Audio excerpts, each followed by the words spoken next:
important piece of news, everybody. It is obviously DRILLAS qualifying for the Asian RMR.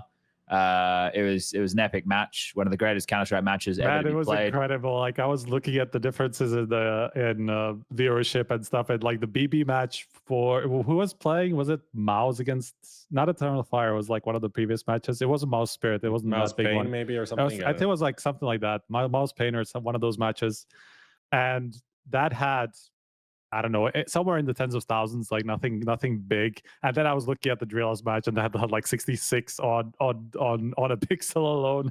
I'm like, Jesus, where have we gone with this? The world is changing quickly. Shoot it.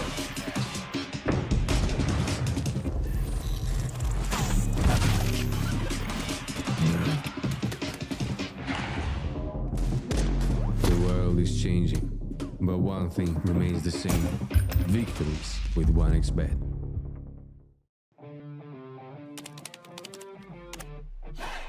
Sell in-game items at the best prices in just a couple of clicks. We are the biggest instant sell service for in-game items like Counter-Strike 2, Dota 2, and Rust. Easy selling process and instant withdrawal of funds to the most popular payment methods. More than 140,000 deals and 50,000 active sellers every month. Use promo code HLTV5 and get a 5% bonus on the sale of your skins.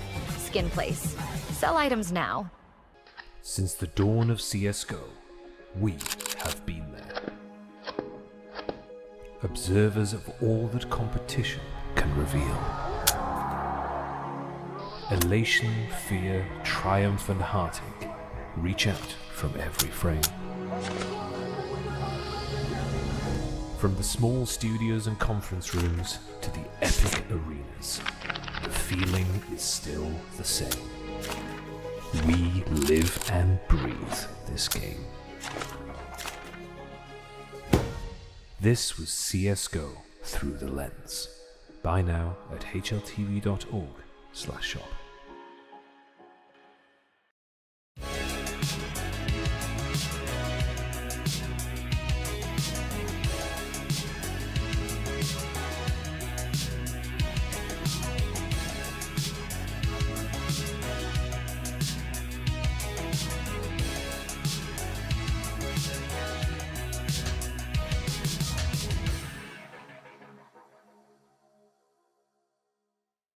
It's Sundays. I just finished eating. It's Sunday night and the feeling's fucking bright. There's lights in my face. The camera quality's through the roof. It's HLTV confirmed.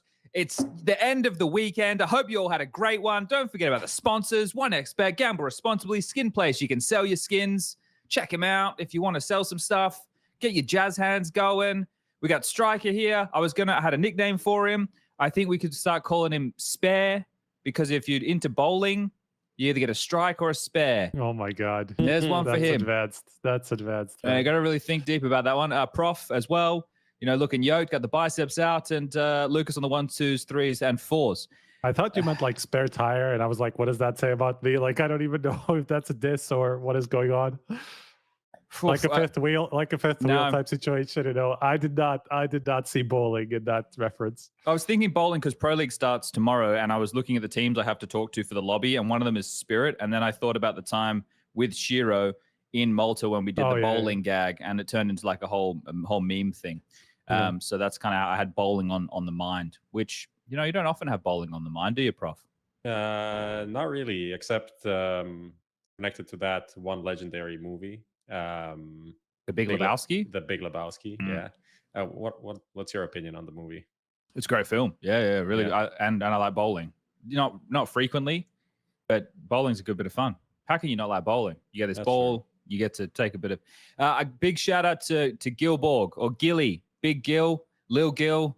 Today we took on Hades in Face It and we fucked him. So shout out to Gil.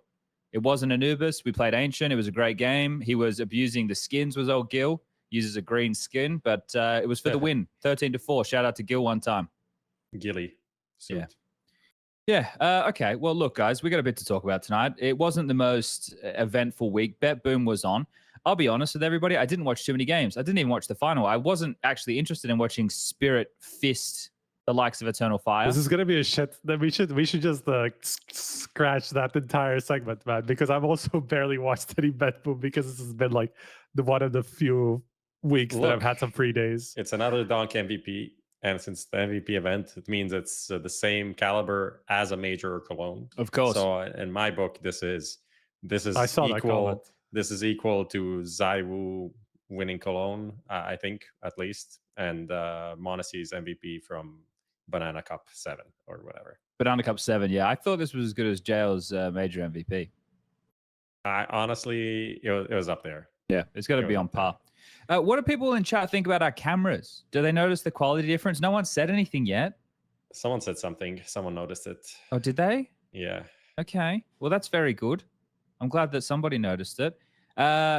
We need to work on some things with my camera, but you guys are looking good. I think my frame rate is also not there. So there's a few things. Some like white balance. We also have a lot of vibes going on, but we're improving. There's no longer the light show in Chad's room going on. Yeah, well, we'll see about that. I'm not sure even what it is because this is a much better camera and it still causes the strobing. So interesting. Yeah, it's a bit of a tough one there. All right, let's do this, shall we? Let's get into the recent news and start talking about what did happen in the last week of Counter-Strike.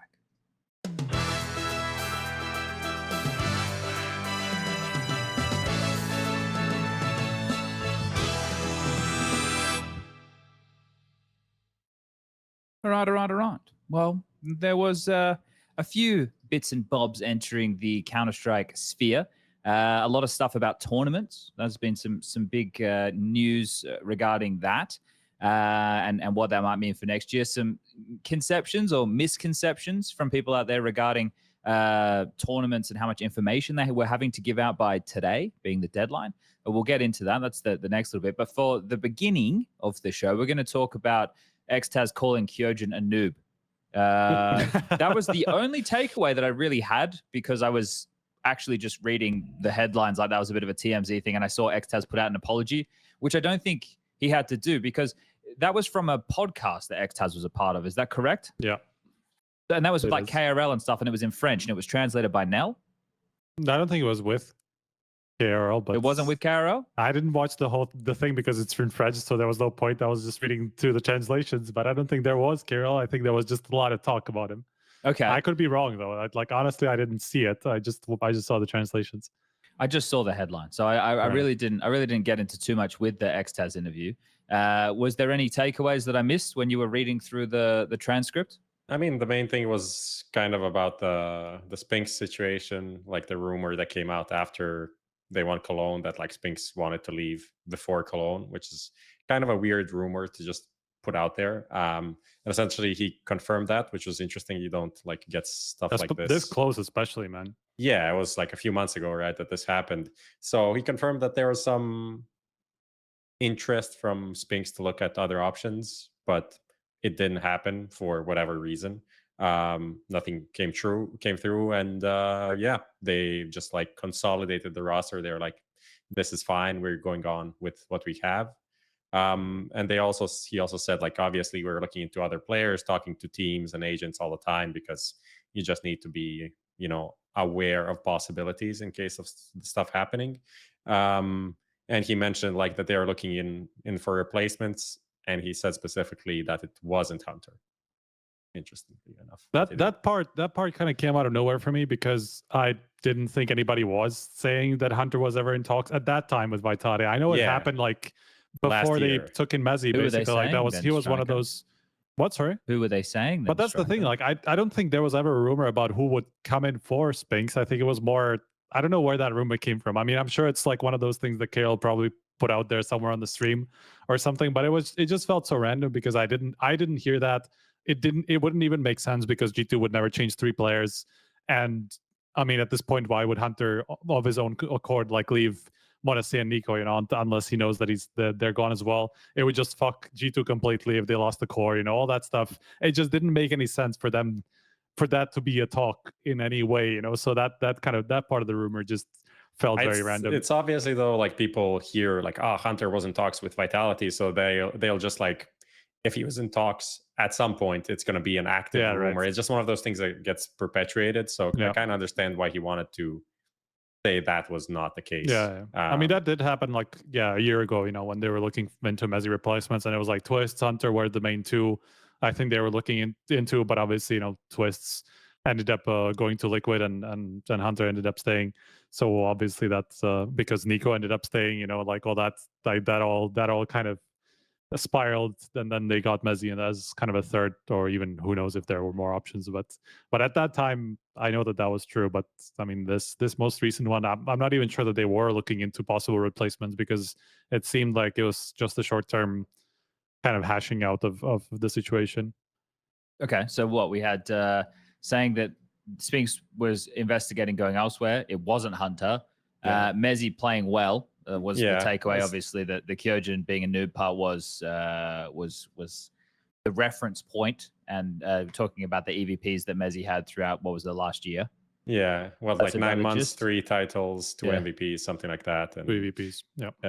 Yeah, I mean, they referenced in whiffing, right? Like the biggest thing they were missing shots. I mean, I honestly think the Kyojin thing is so funny, because it's like, well, I said this, but I didn't mean it like this, but I meant it like this, which like essentially saying the same thing 2 times. It's like, you did compare this. You compared Kyojin and Mezzi and said like Mezzi is not in the same conversation as Kyojin. You know, he didn't want to say Kyojin is a noob. He just wanted to say Mezzi is not a noob. But then you can like draw your own conclusion. What do you think where Kyojin fits? But he's not saying Kyojin is a noob directly. Yeah, I understand it kind of, maybe not that it got lost in translation, but I understand what he means when he says like, I didn't mean it this way, but you did put those 2 things in so close together that it was no other way to interpret it. Really seriously, like it was his own miscommunication. I mean, but there's things like when you're talking in a casual setting, like a podcast or something along those lines, right? Like.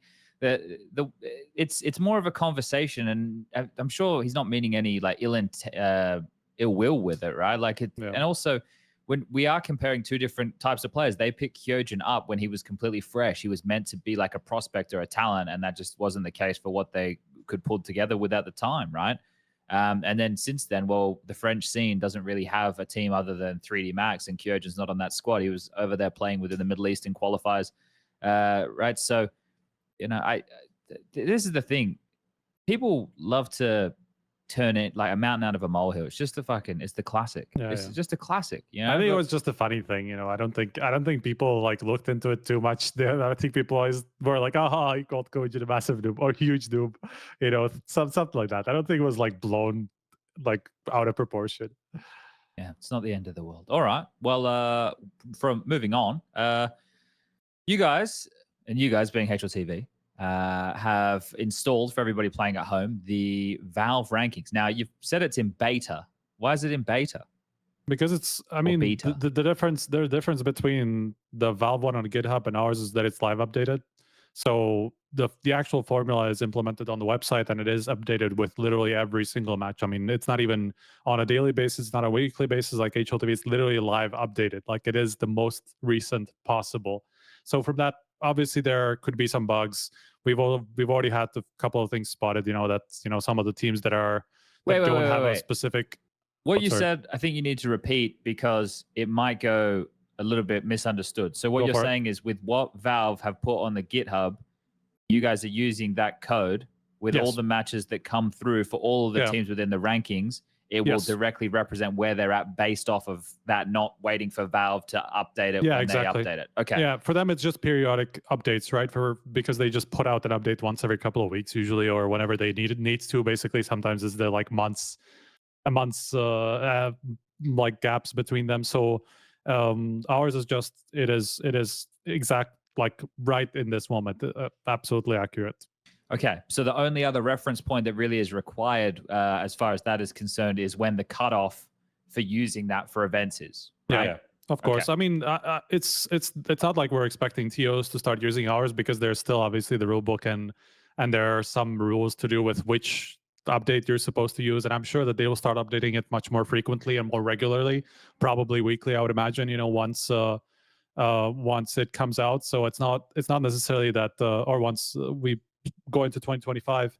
So it's not necessarily that that we're doing it for that, but it's obviously a good reference point for it to be updated live for people, so that they know what their standing is at the moment, rather than waiting for the next update to come in and sort it out. So I think it's just a kind of an easier place to check everything and kind of a cross reference and all that stuff. Why is Liquid on EU?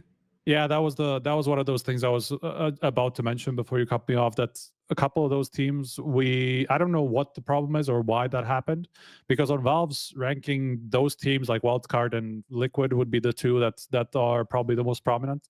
They don't have a core with one or the other. They have two players from both, so they can choose, right? I don't know why, but they both only showed up in EU. I don't know if it's been fixed since, but it has been flagged. At least in Valve's one, they just show up in both. So, and I imagine that should be happening in ours as well, because it's not up to us to decide which regions they actually represent. It's like we should just kind of keep it to whatever Valve have on their, like, in their deliberation, right? So I think that's going to be fixed, or has been fixed. I would have to check. Okay, nice. All right, I think it's awesome that it updates like immediately, right, based off of what's going on, and it's cool to have both of them here. And I think people will be able to obviously cross-reference, but see maybe the different purposes that the two of them may serve, right? Because as far as events are concerned, the Valve ranking is going to be the gold standard for next year, right? The ranking will be king. I wonder, though, if people will still keep in their contracts rankings based off of HLTVs, because we know that some teams have in their contracts mechanisms to do with, getting bonuses or pay increases based on HLTV world rankings, because that's been the gold standard, right? So I wonder what happens with that. I think from an organization perspective, it would probably make sense for them to change it to Valve, just because that actually has impact in terms of like them getting invites further and stuff like that. Obviously, it would mean ours has less influence, but then again, that sort of influence is never seen anyway. So what do we care about that? I would be like, from my perspective, I feel like it would make sense for them to change it to that, but they haven't. Maybe somebody does it for ESL, because that also obviously had a lot of impact for up until now. So I'm curious, but yeah, I know that's been the case for some players' teams. I wonder if ESL will bother. Like, I think they will, but I struggle to find a reason for it. But I was going to say, I wonder if they'll bother with keeping their rankings. I think for them, maybe it's just they can use it for seeding for their own events, right? Yeah. Are you sure about that? I would imagine. I mean, why would they be able to use their own if there's a Valve ranking that invites and stuff like that? I'm pretty sure they can't. Okay.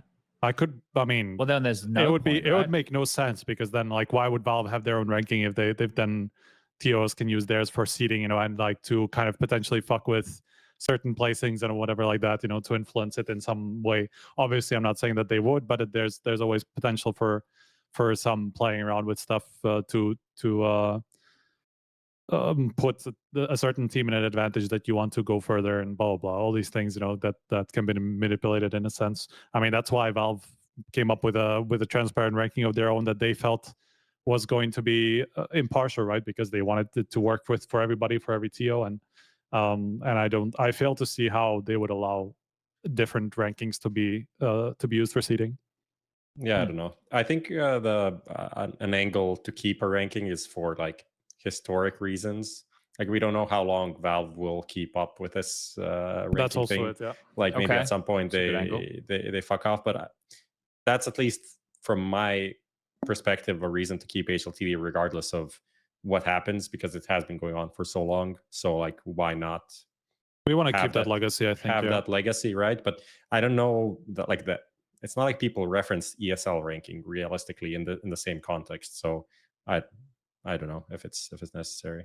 Yeah, I also fail to see why they would keep it up, because I mean, their own reason for it was exactly, for their own purposes, invites, for invites, for seeding, all that stuff, So at this point, I mean, if they can't use it for that, then they haven't necessarily been used that way historically. So also doesn't really make sense. But I mean, who knows? Maybe they'll just keep it up for the same reason we do, right? Yeah, fair enough. All right, cool. On to the next piece of news, the most exciting piece of news of the week. The most. You mean the MAD rebrand?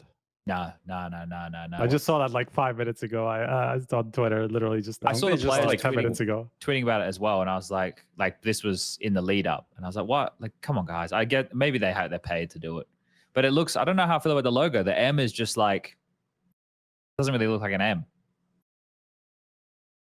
You guys seen it? Bro, I Yeah, actually I've seen it. like their old stuff. I thought the rest of quite the a stuff was bit. fine. Yeah, it was like Yeah. a nade. It looked like kind of like a nade, whatever. Like it was pretty cool.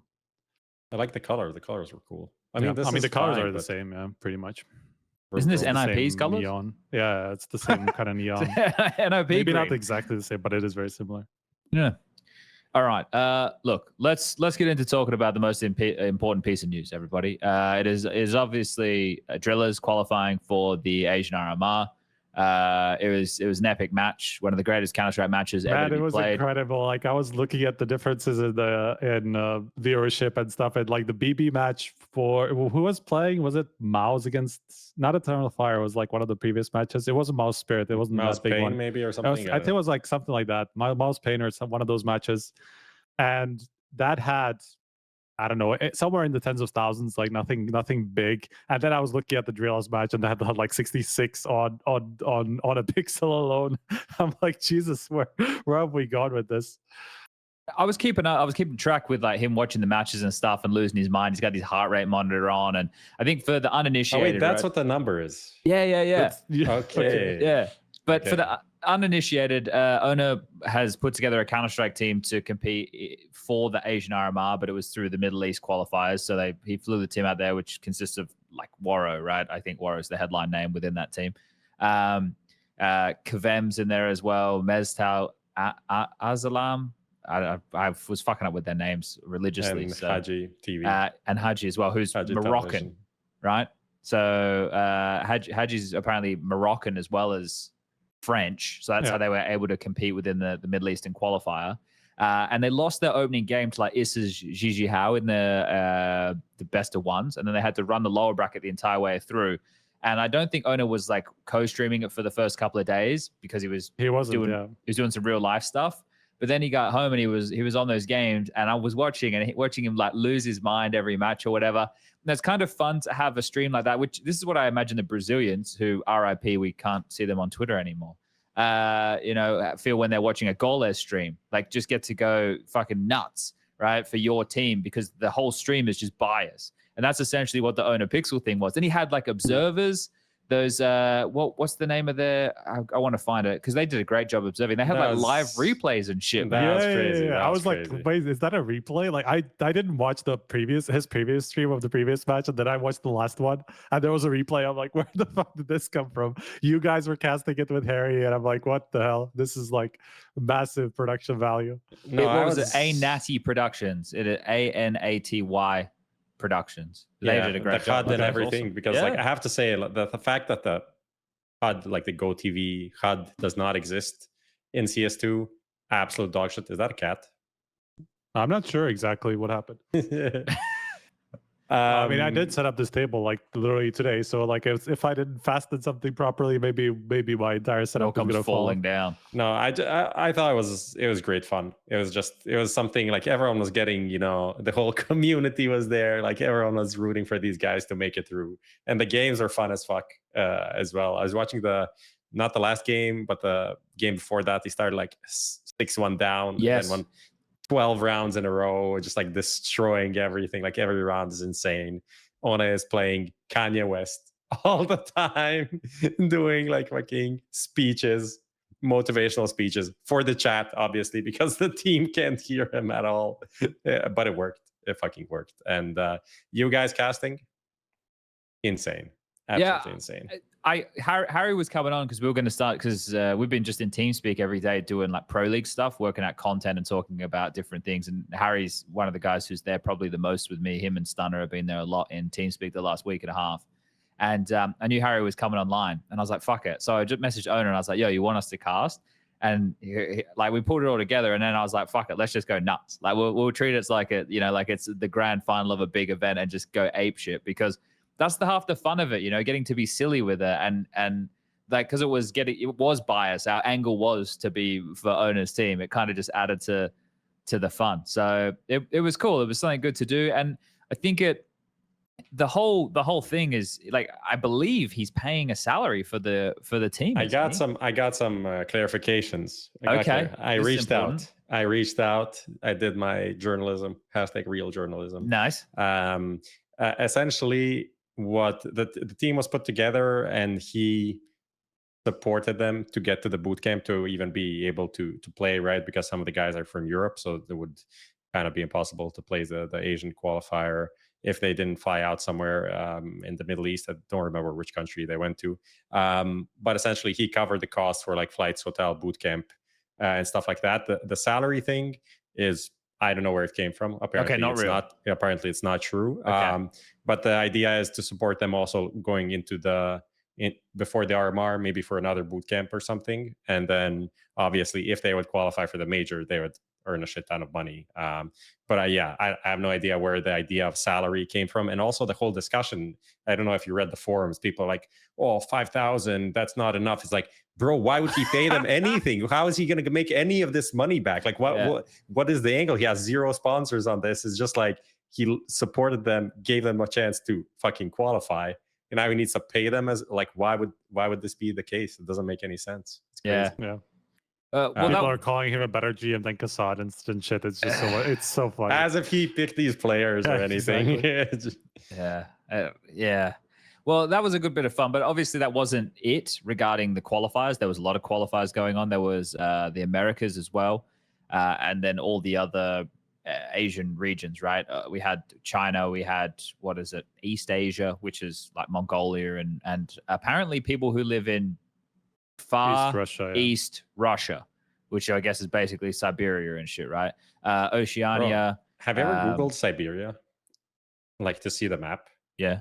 Like, apparently, first of all, there's like different understandings, but also what is Siberia? Insanely huge. It's Siberia, like, yeah. It's like a third of Russia is Siberia. So there's just like a misconception that I have based on like 90s land crime, like Cold War movies, like Siberia. I just like imagine that being like one little part where they have gulags and that's it.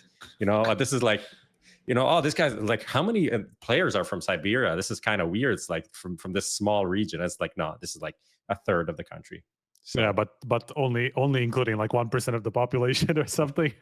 Yeah. It was too fucking cold out there, mate. But I guess the reason that it's important to talk about that part of the world is because the team GR, with not a single player that I've heard of, Salo_Mux, Wecht 2,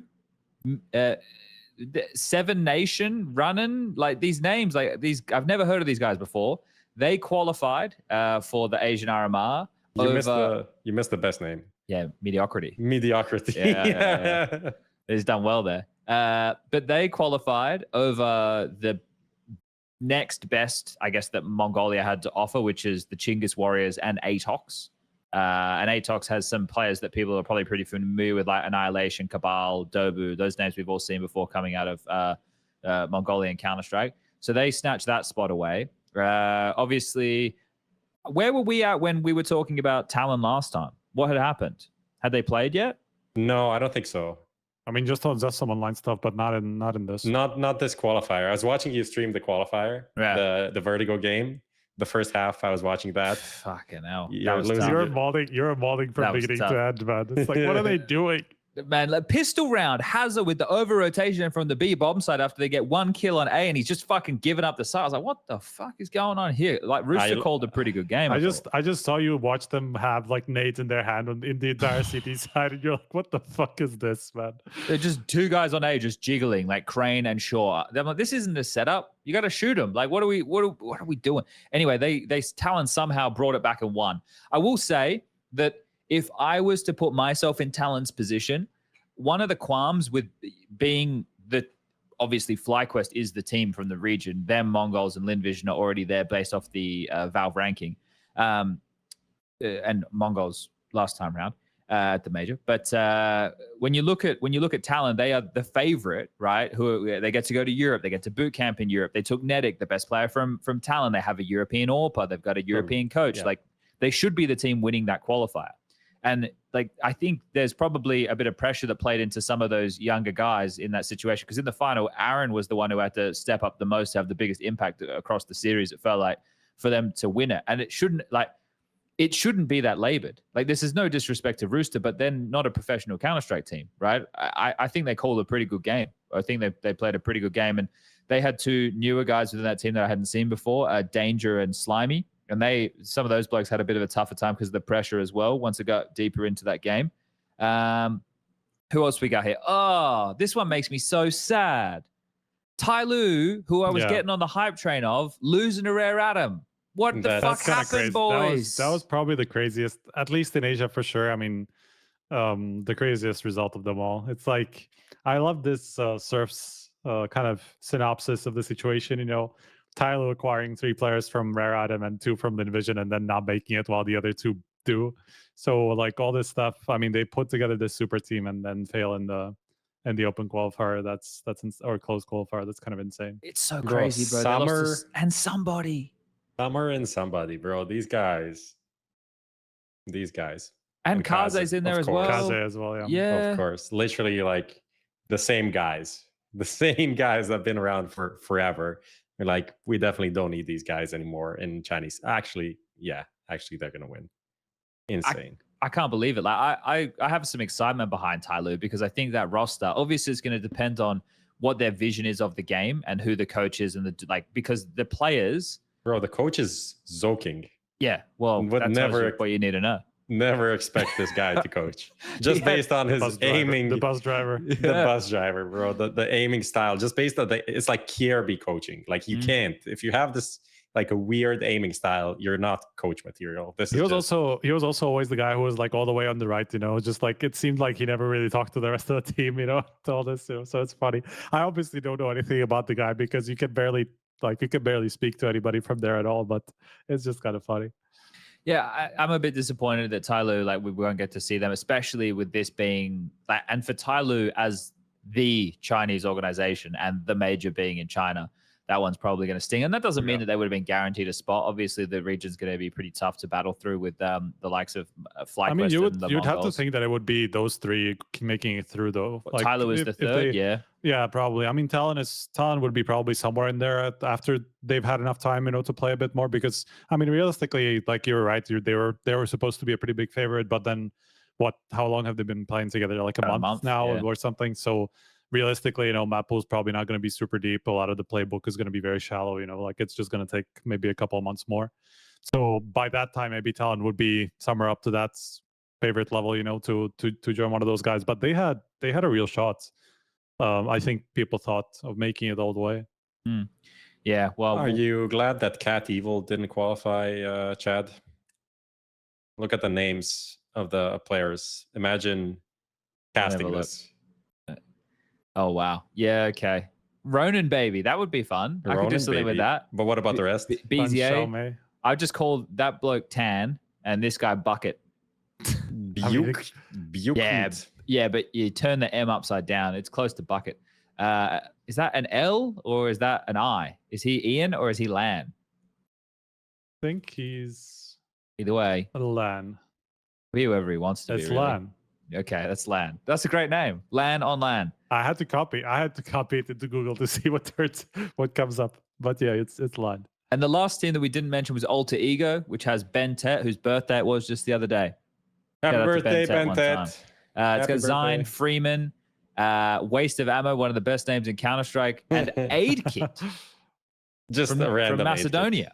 Just random Macedonian and like a random Asian qualifier. This is like a new trend. There's also one or two, I think, in the Middle East one as well. Just like, here's a Macedonian, North Macedonian for you. I'm surprised that the Israelis didn't just have a team. Like, I know they have Nom, which is mainly Israeli players. Yeah. But yeah, it's three of them. Shushan, which is Flames' brother, Maury, and Zaxi, who I was playing Face It with today. Another Macedonian in that team, by the way. Yeah, Dan won. There's Danny. And Maddie. Danny. Oh, I guess Danny. I thought he was copying Henny. Makes sense. Yeah, you're right. You're probably bang on there. Yeah, so that was what happened in the Asias. What happened in the Americas? Okay, let me just get up to date. I was watching some of those games. We had... I heard you say something nice about Breezy, and then the next game he did nothing. So I NRG jinxed did him. not qualify, which jinxed is. I feel like you're happy about. Well, I'm not out here like a voodoo doll or anything, but like we know that NRG aren't any good, so it's all good. And those guys, they don't want to travel, so they don't have to. That's fine. It's kind of insane. Oh, dude. It's kind of insane how that team was put together from like kind of the leftover of what's supposed to be the best in North America, and they Dude, it's a failed at- Scooby-Doo meme. It's the fucking, it's a mask, like it's the mask getting pulled off, and the first face is NRG, and we pull off the mask and it's EG. That's Yeah. it. Yeah, pretty much.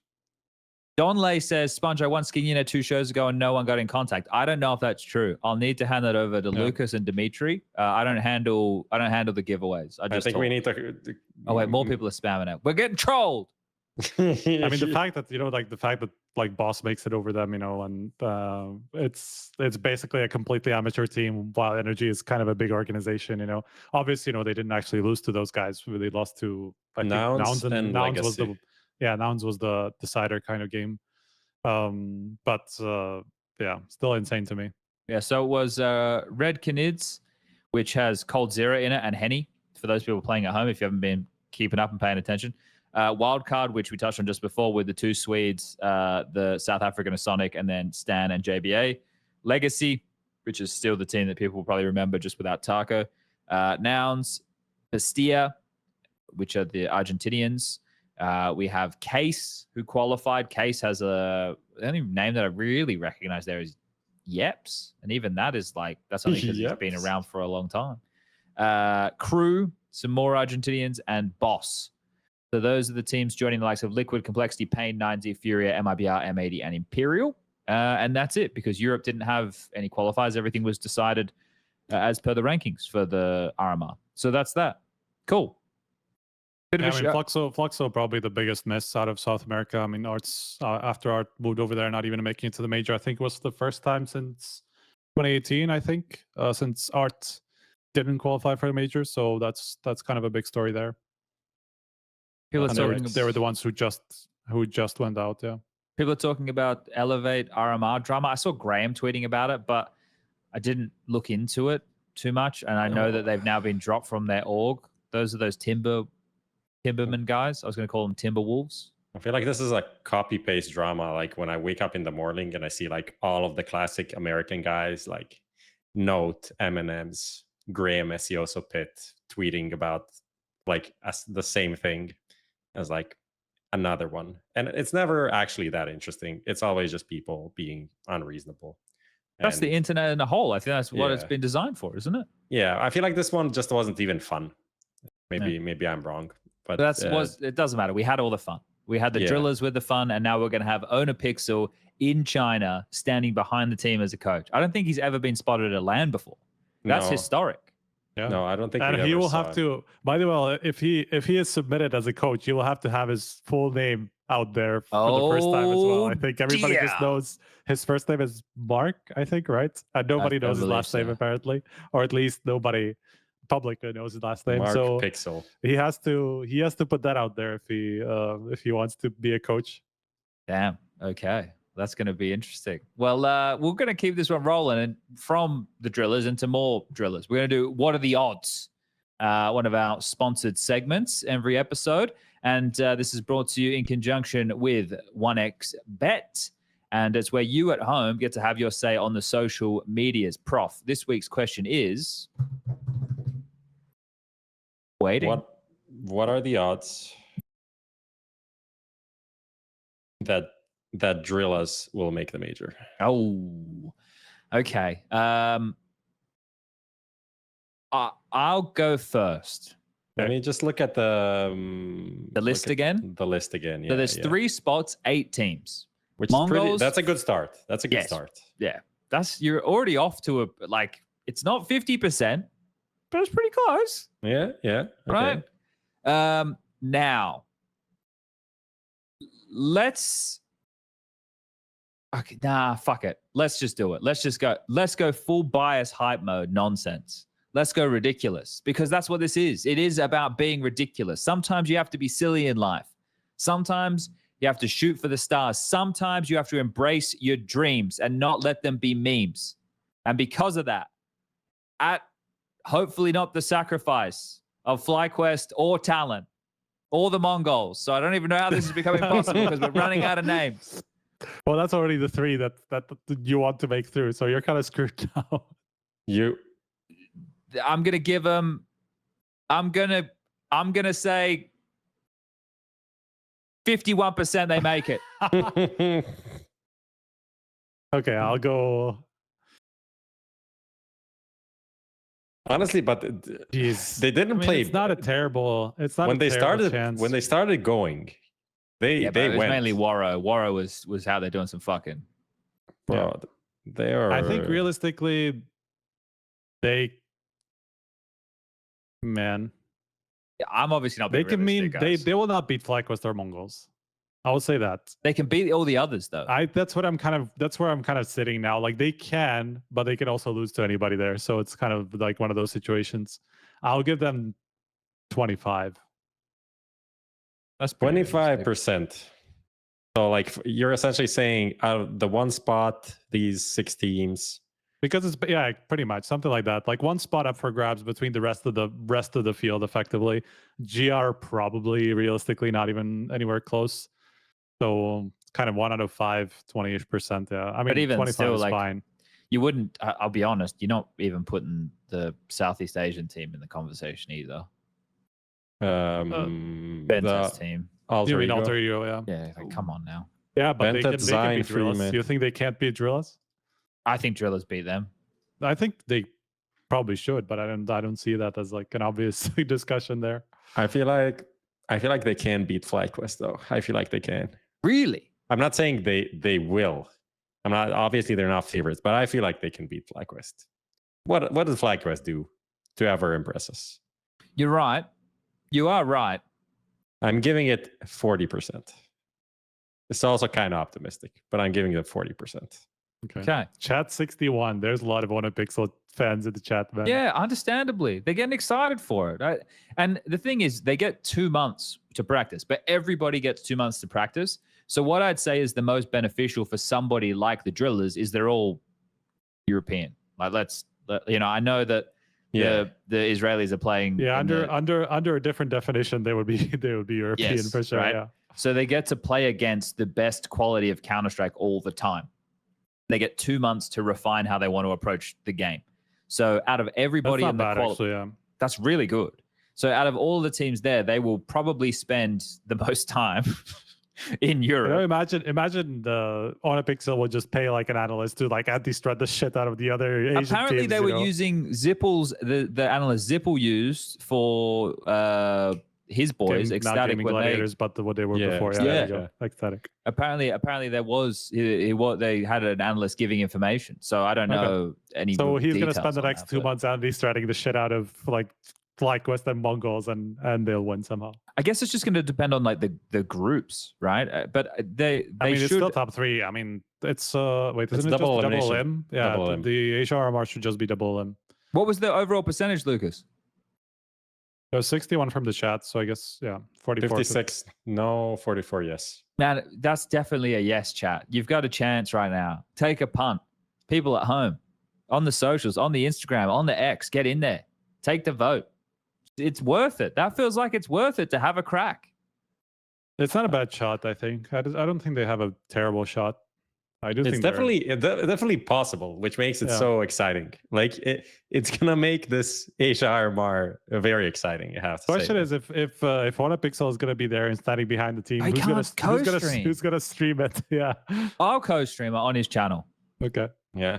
He'll have to give me the information, but I'll do Aren't it. you supposed to like cast this one as well if you're doing the RMRs? They didn't ask me to do the Asian RMR. Oh, okay. So they're just doing it separately. I actually can't say. There is a bit on the email that says I can't say. So I didn't say anything. Just as Donna's doing it. Okay. I mean, you can just say. I mean, what you can say for yourself what you're not doing. Surely, I mean, I am not doing the Asian RMR. There you go. There you go. I can say that. Okay. All right. Well, there's a bit of fun. Let's keep jumping forward, shall we? Let's get into one of my favorite parts of talking Counter-Strike is the circuit. Right? I really like talking about the big picture, the ecosystem, how it all works, how it is going to work, what's going to happen, some of the details. Now, we do have a Skinionaire that I want to get into. I'm assuming it's about the circuit, Prof. Is that This a fair? is true. This is Okay, true. but I want to say this before we get into this, just to really perk up the interest of everybody playing at home.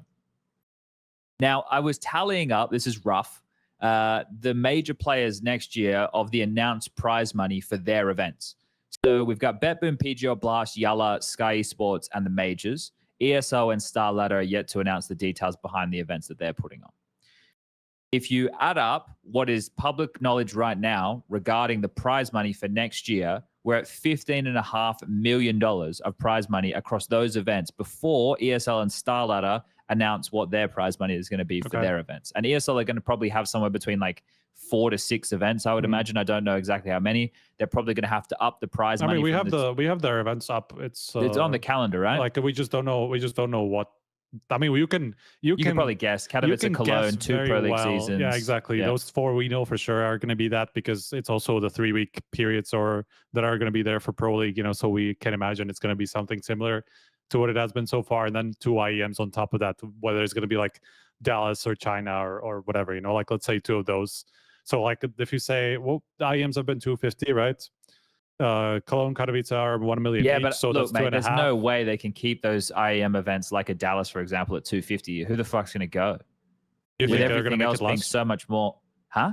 You think they're going to make it less or more? I think they're going to make it more. Okay. You can't compete. Well, like, PGO has all of their events at 1.25. You have to consider that they're also putting up the revenue shares and stuff like that, which is going to amount to some 6 figures per event as well. So like that's also on top of the prize money that goes to the orgs. So orgs are like also incentivized to attend those tournaments, especially if you're one of the big ones, because they're going to make some sort of a system where it's going to be based on viewership again and maybe placements on top of it. So like the actual top orgs will be more incentivized to go, because they're going to get a bit of a piece of the pie of the viewership, of the revenue and all that stuff. So it's not just about the prize money that we have to consider, But isn't it going to make it less valuable ranking wise if it's a quarter it will. of the... Yes, it will. But how can you... It's teams and the prize money, right? Yeah, so, like but they both can you factor give in. us a vibe of how big of a difference it is, Striker? Do you have that understanding? You can't say that before knowing what the teams are as well. Like that's a big part of it. So you can't say, but it is obviously like if you have a Dallas versus any of the PGL that is 1.25, like there's going to be a good difference, and a very like there's gonna have to be some big conversations between players and organizations, 100%. Like what they're gonna attend because of this, because obviously organizations are going to be incentivized to play and not PGL, because they're going to get more guaranteed money through the revenue share, especially the big ones, as I was saying, who are pulling in big viewership numbers, who are expecting to go far. So they're going to get like a decent piece of the pie. So, but the players, and generally, like if you want to keep up rankings, you're going to be more incentivized to go to PGL, we are assuming will have the biggest prize pool of them all, because they're not doing any revenue share. They're just all putting it in the tournament, you know, and that's also going to be influential in the ranking more. So like, it's honestly like PGL brought the fight, man. That's kind of crazy to me that they put on. That's 5 million. Yeah. Like that's going to be matching ESL. If not, I mean, I'm sure it's going to outdo whatever ESL is going to put on, because what I was saying, like, let's say it's 2.5 or 2 clones. What is Pro League now? It's like 800.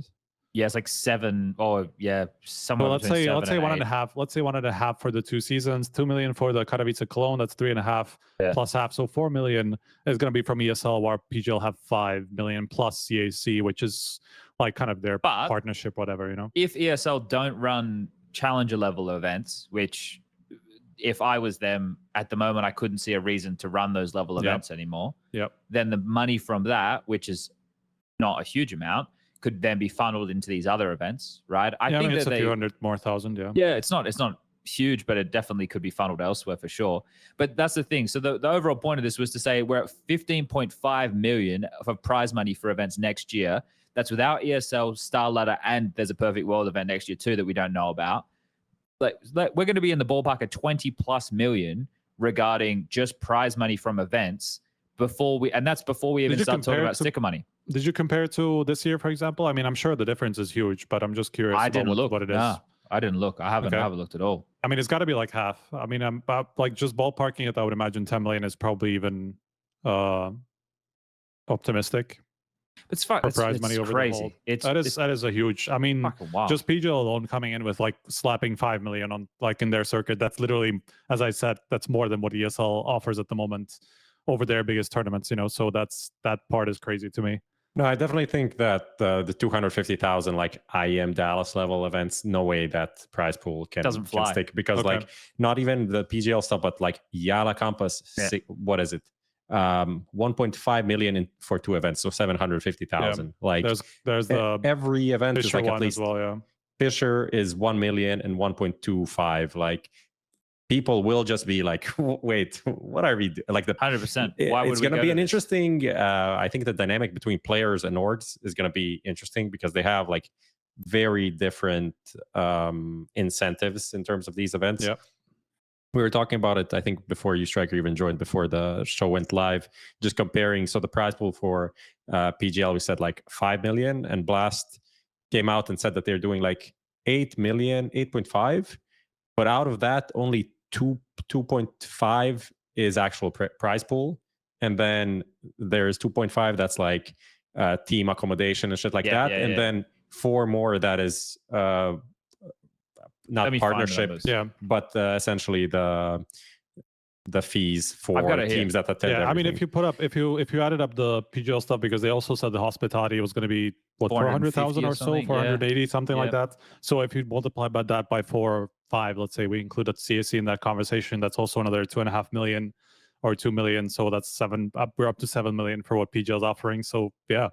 I mean, but that's the thing. I'm not including those things because they're essentially the bargaining chips that these TOs have to try and pull people. Whereas, like, I think PGL across the board are the standard. They don't bend over backwards in the same way as what a Blaster and ESL do in terms of like they definitely provide good quality of life to the teams coming to their events. But some of the stuff that ESL and Blast have been doing in the last couple of years is just fucking crazy. Like, I'm curious how that compares, by the way. I mean, how much that hospitality is going to be different, because I mean, it sounds like a lot, like a big number, but then 500,000 like divided by 16 was 30,000 per team ish, which doesn't seem crazy in terms of like if you have to spend on 8 tickets, especially if it's outside of Europe, that's probably gonna pull it down a lot. So I'm just curious about how much that is.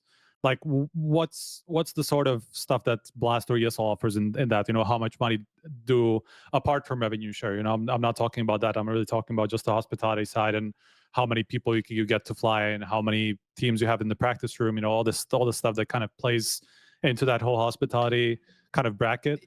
How that compares, I'm curious. It's crazy though, because if you're let's say you're a top 5 team and you're invited to go to one of these events, you're going to be incentivized as a TO to offer the better teams more than you would the other teams, right? Because like the 12th best team, what do you mean you can't? Valve says you cannot unless you make it fair across the board. Don't you just have to publicly say what you're giving them? I mean, I guess you can kind of, couldn't you just buy business class flights? I guess that's a revenue share thing. I'm not sure how much that plays into the conversation. Let me read that part. I thought it was just if there was anything used to incentivize teams, right? Yeah, it had to be public. If I was going to give FaZe business class flights to come to my event because it's on the other side of the world and they won't come otherwise, I just have to say that I give FaZe business class flights. Check Seeker in chat says ESL has skits, Blast has quizzes. What will PGL have as filler in halftime between matches? I want to say that next year production is going to be worse than this year. 100%. I'm reading this, by the way, and I was right about what I was saying, by the way. I mean, I'm sure you can still kind of make it by make it objective, whatever, but this says the non-discriminatory treatment of teams part says any agreement between licensee and teams or athletes needs to be non-discriminatory and identical for all teams or athletes. If licensee is going to share revenue or otherwise provide financial support, then such support must be equivalent for all rosters or otherwise determined by objective KPI. So that means, let's say either viewership or final placement or anything that obviously is fair to all the teams in terms of like you can measure it, you can like teams can have access to that if they comply with certain like requirements, like something objective. So it's not like you can just rock up to FaZe and say, here's 5 million, come to our tournament, come to all of our tournaments. Like you have to like theoretically, like some backroom deals and stuff like that could happen that could allow this. But obviously, if that came out, Valve would not be happy about that, considering the part of the rulebook that I just read out. So like this Okay. whole, for example, like this whole EWC partnership system, I don't know how this plays into everything, man, because I don't think Oh yeah, I forgot about that is EWC. technically, I don't think that that is technically allowed because it's only part of those teams that get that support. And if- does it play into the tournament? Like, does Valve look at it as an incentive to go to the tournament? Because I'm sure in the contract somewhere it says like you have to go to that tournament if you go to get invited or something along those lines, you know. So technically it is tied into participation, you know, for the Counter-Strike tournament. So how does that play into what Valve are like Valve's idea of non-discriminatory, you know? So it's like this stuff is not so simple as just like incentivizing all the top brands, Yeah, you know, in the okay. same way. Yeah, there's a lot more that goes into it. Okay. Yeah. Yeah, fair enough. And by the way, it's later says such support must be accessible by all participating rosters. So like the same rules have to apply to everybody. Like you have to come up with some objective requirements and then apply that to every single one who's participating in your event, and Yeah. then spread it like objectively. Credit. Yeah, okay. Yeah, I know we had a slight discussion about some of this stuff before, and even like with the KPIs being something which they could determine who gets what incentives based on. The problem with that becomes scheduling, because if I schedule the better teams in the later slots, obviously the better teams are going to bring more viewers, Yeah. but it just means that the smaller teams are never really even going to have that type of opportunity because they're going to be in the earlier slots anyway, right? But So- of course you can kind of play around with that, but then again, like how, yeah, you can't really make that objective anyway. Otherwise, you're also kind of hamstringing the tournament organizers, because they're obviously going to want to put the best teams in the best slots because that's just good for their tournament. There's nothing to scoff at. It's nothing to blame them for. I mean, that's how they can make their money back. That's how they can drive viewership to the event at the right times. All this stuff, you know. So I don't think Valve would ever like have anything to say against that. yeah. Of Yeah, course, like okay. those smaller teams would probably complain about that, you know, like we cannot reach this because you're putting us in all the shit spots, especially mean, like if let's say they put an if- American team at like a 9 a.m. European slot, you know, and they're like, how the fuck is anybody supposed to watch us? You know, If they just win enough, they'll get to the playoffs, and then they Right, will yeah, be true, of getting high course. viewership. And realistically, that is what's going to drive most of the Yeah. numbers. Anyway. I think, But I mean, I've seen some kind of demands from some of the teams that I'm curious how much this will apply to Blast. I'm not going to speak to any specifics just because I want to protect where this came from. Demands. But there are certain like conversations obviously going on between pretty much like the best teams and all of ESL, Blast, and PGL, I'm sure, that kind of that are obviously outlining what they would consider being a good enough incentive, you know, to go to certain tournaments, and that obviously goes with the revenue share. You know, that's the biggest thing that the organizations are after.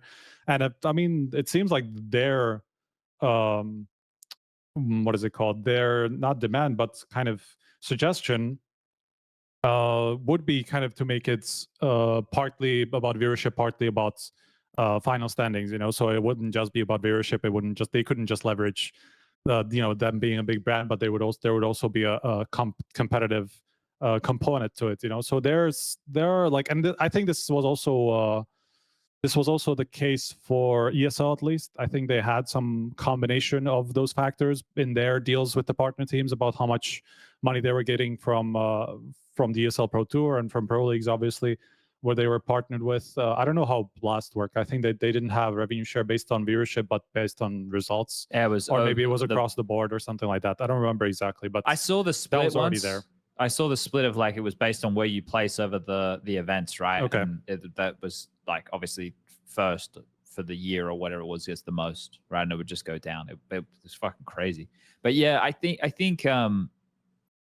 the thing that I like about what PGL are doing is they've just said, we're just going to put on the same event multiple times, right? In different locations, in arenas for most of them, besides the Bucharest one, I guess will just be in their office. And the prize money is really good.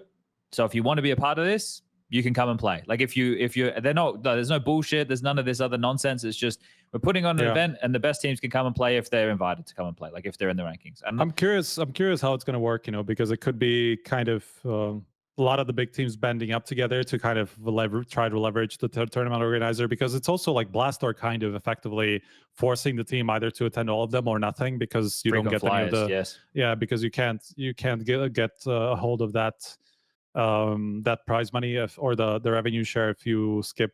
I don't know if any event or more than one event. Of them. You have to attend all of them if you're eligible. Yeah. So that's that part of it. Like, does that, like, do you as an organization go, especially if you're one of the top ones who know that you're going to be getting invites to all these events, do you just go, okay, then we are 100% committing to this tournament organizer for the entire year? Like, let's say they make that decision at the beginning of the year, or at this time, I'm sure they're making these decisions and talking to the TOs about what they can offer and blah blah blah.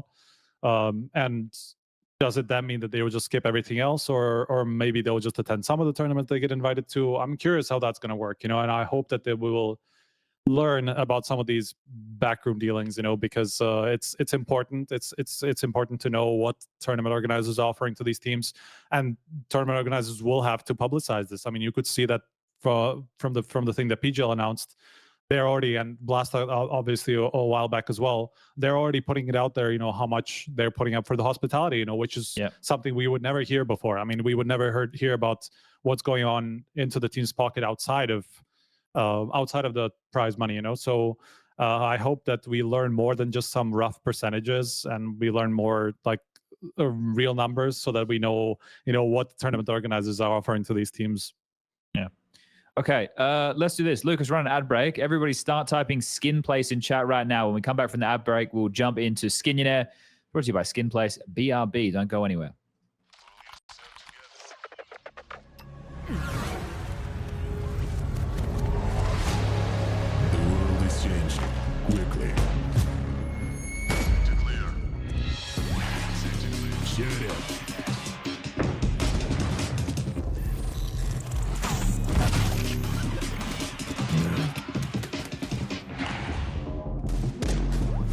Is changing, but one thing remains the same: victories with 1xbet.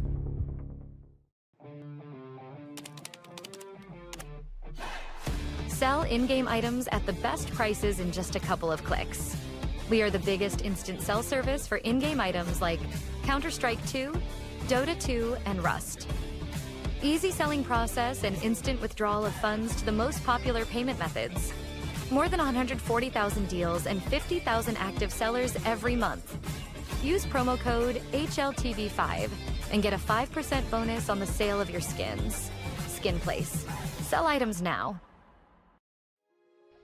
Since the dawn of CSGO, we have been there.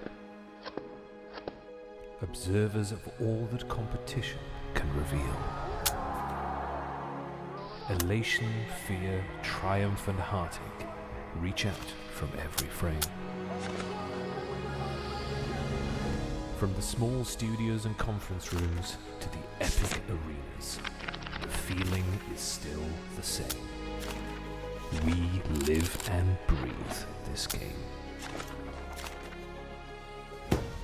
This was CSGO Through the Lens. Buy now at hltv.org/shop.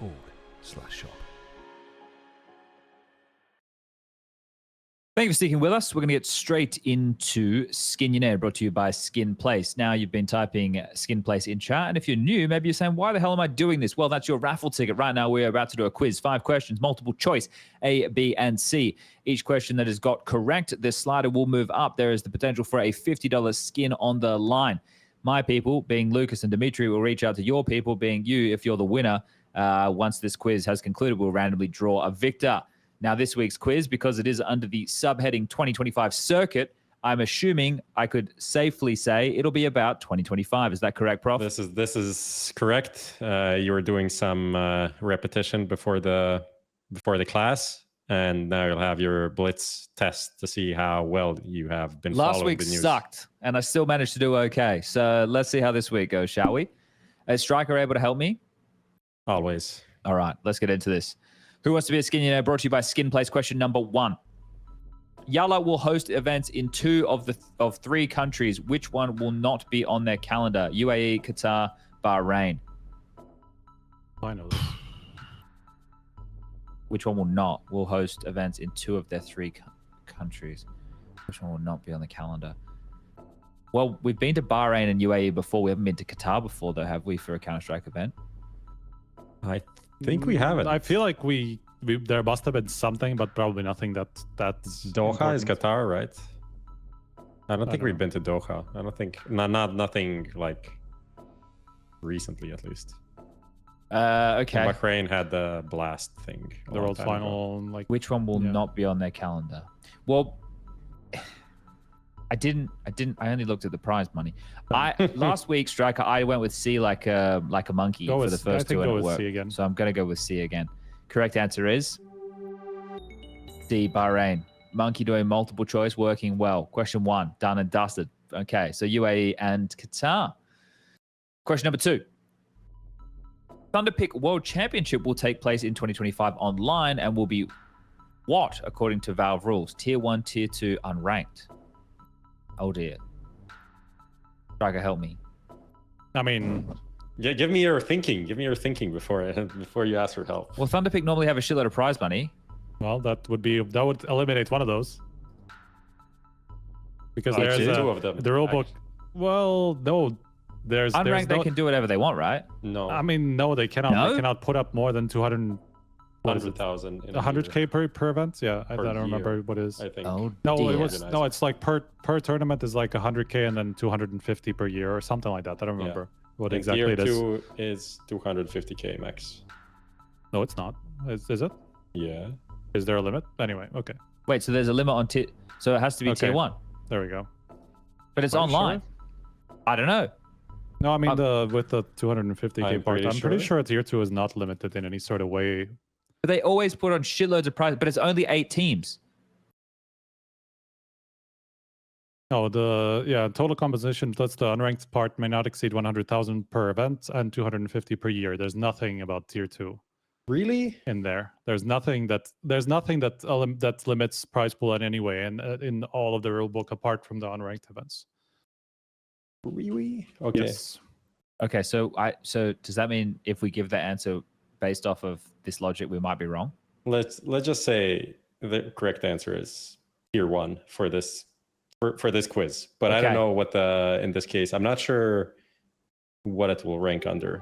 I'm but sure. pretty sure. Look, I'm sure that they will do it, especially because they announced it this early. I mean, the reason why you have to announce it, or like the rule is that by September 1st, or was at least that you have to announce the basic information for all these events, and that counts for tier 1. And this is an event that starts in a year or something. But it's online. So it's obviously but Valve I doesn't guess care that's a what's location online. yeah. Okay. All right. Well, we'll get some clarification on that because the rules at the moment are as murky as water. As murky as that wouldn't be right. Look, let's just say they would hamstring themselves calling it the tier 2 because they would not be able to invite any of the top 8 teams That's in right. the world. So let's just say we can safely assume they're not going to classify themselves as tier 2 just for the sake of it when they announce the event a year in advance, which is effectively the only reason why you would ever host a tier 2 tournament, classify yourself as a host tier 2 tournament, because you have to put it on like in 2 or 3 months time or something. Okay. Question number 3. Which PGL host city was named the Singapore of the Steppes by Lonely Planet? Yeah. What the fuck what are the steps? I mean, it's got to be Astana, right? Steps are like Asian continent Shrubbery flora, forests. whatever. I don't know. Yeah. Is it But I would Astana, imagine- Buenos Aires, or Belgrade? The Singapore of I the mean, steppes. it cannot be Belgrade. Cannot be the Singapore of the. Do you want Surely. another hint? Do you want another hint? I would love another hint. The city is the youngest capital in the world. Whoa. Well, And that it's doesn't help also- me. Yeah, and it also has a different name. No, so it's got to be Astana. What's his different name? I just know that like one of these Kazakhstani cities has gone through like 5 renames or something. I don't remember if this is the one. Okay, well, I like the research that's gone into this question. So that makes me happy, but I've gone with Astana. I was going to say the alternate name could be Dragons. There you go. That's a throwback. That's a Not throwback a lot of for all people your will Planet Earth. understand that one. All right, question number 4. Pet Boom September 2025 event will have a 1.25 prize pool, but how much will the winner take home? Oh, 250,000, 450,000, or 650,000.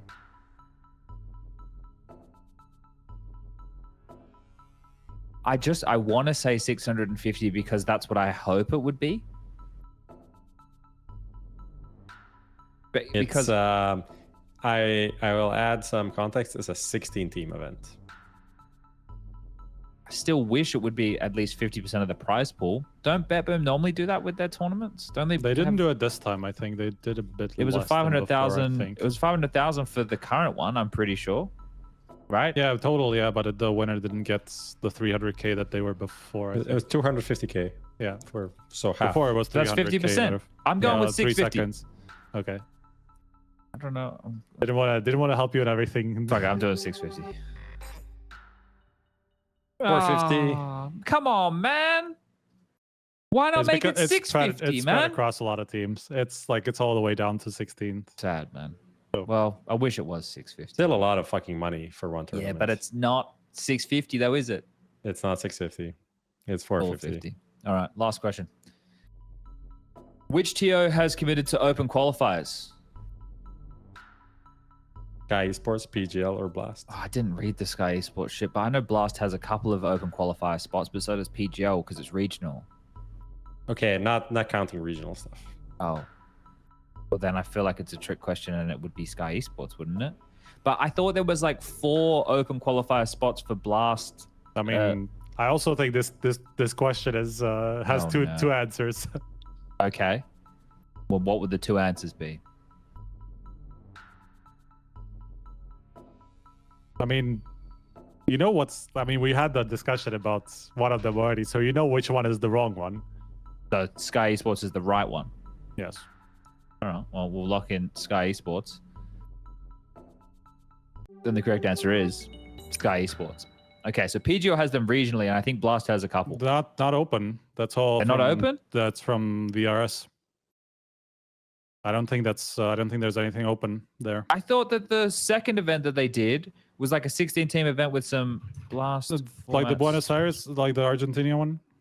No, you're talking I'm about Blast. talking or about Blast, not PGL. Oh, PGL Blast, have them okay, regionally, okay. right? No, I think Blast will have some of them with the open with the first or the bounty or whatever, because they have like this Blast rival thing. I and thought it was think Blast Open that had. I don't open. remember which. I've confused. Blast Open is the names second together. one. Yeah. With Yeah, but 16 the first teams. one is 32 It does team. say with remaining 4 coming for regional qualifiers. It doesn't say open qualifiers. Ah. Therefore, It's like Could coming be through the closed. rivals. could be open. Yeah, it's but we coming don't through the know. rivals, and I think they did say that they would host some open qualifiers for that. So like somewhere further down the line they would, but I don't know how that works exactly. Okay. Well, quick shout out to Pimizo. My apologies that I couldn't get all 5 correct for you. I fucked up. You are the winner. You are a long time follower, not subscriber, since 2019. So Long Pimizo, time watcher. congratulations. First time winner. First time winner. That's brought to you by Skin Place. That's Skinionaire, Skin Place. Lucas or Dimitri or whomever will reach out to you and get you your skin valued at what, $15? Is that how much of a steep? $15? Yeah, it's a big drop off, isn't it? I lost. It's fucked up. It's like less than the prize money for BetBoom. All right, cool. Let's keep this party trucking along. We definitely touched on a couple of details there, but Thunderpick, Yalla, Fisher, PGL, there's a lot of announcements in terms of the events, the locations. There's still details lacking from some of these. PGL putting out all of their information was quite key. As we touched on, the prize money is huge. Next year they're running 4, and then the fifth slot is going to be run by Perfect World, and then the year after I think they're doing 5, right? So. Yeah. I mean, the CAC has also been announced, so it's not. I don't think the prize pool is out. Oh, from the what we prize saw. pool for CAC is not. Yeah, I think not. But the event is announced. Yeah, well, no, but it would have made sense because Blast said that it was going to be run by them, right? Not Blast, PGL. So many tournaments. It's kind of co-organized Holy shit. in some way. They're going to have at least as some with the majors, they're going to have the broadcast rights. I don't know if they'll actually organize any of it because I think last time they didn't. Okay, well, where are we looking at here? I'm looking at Lucas deleting people's messages in chat. He's doing a good job. So what are there any of these so Thunderpick, you just touched on their prof. They've announced an online tournament, right?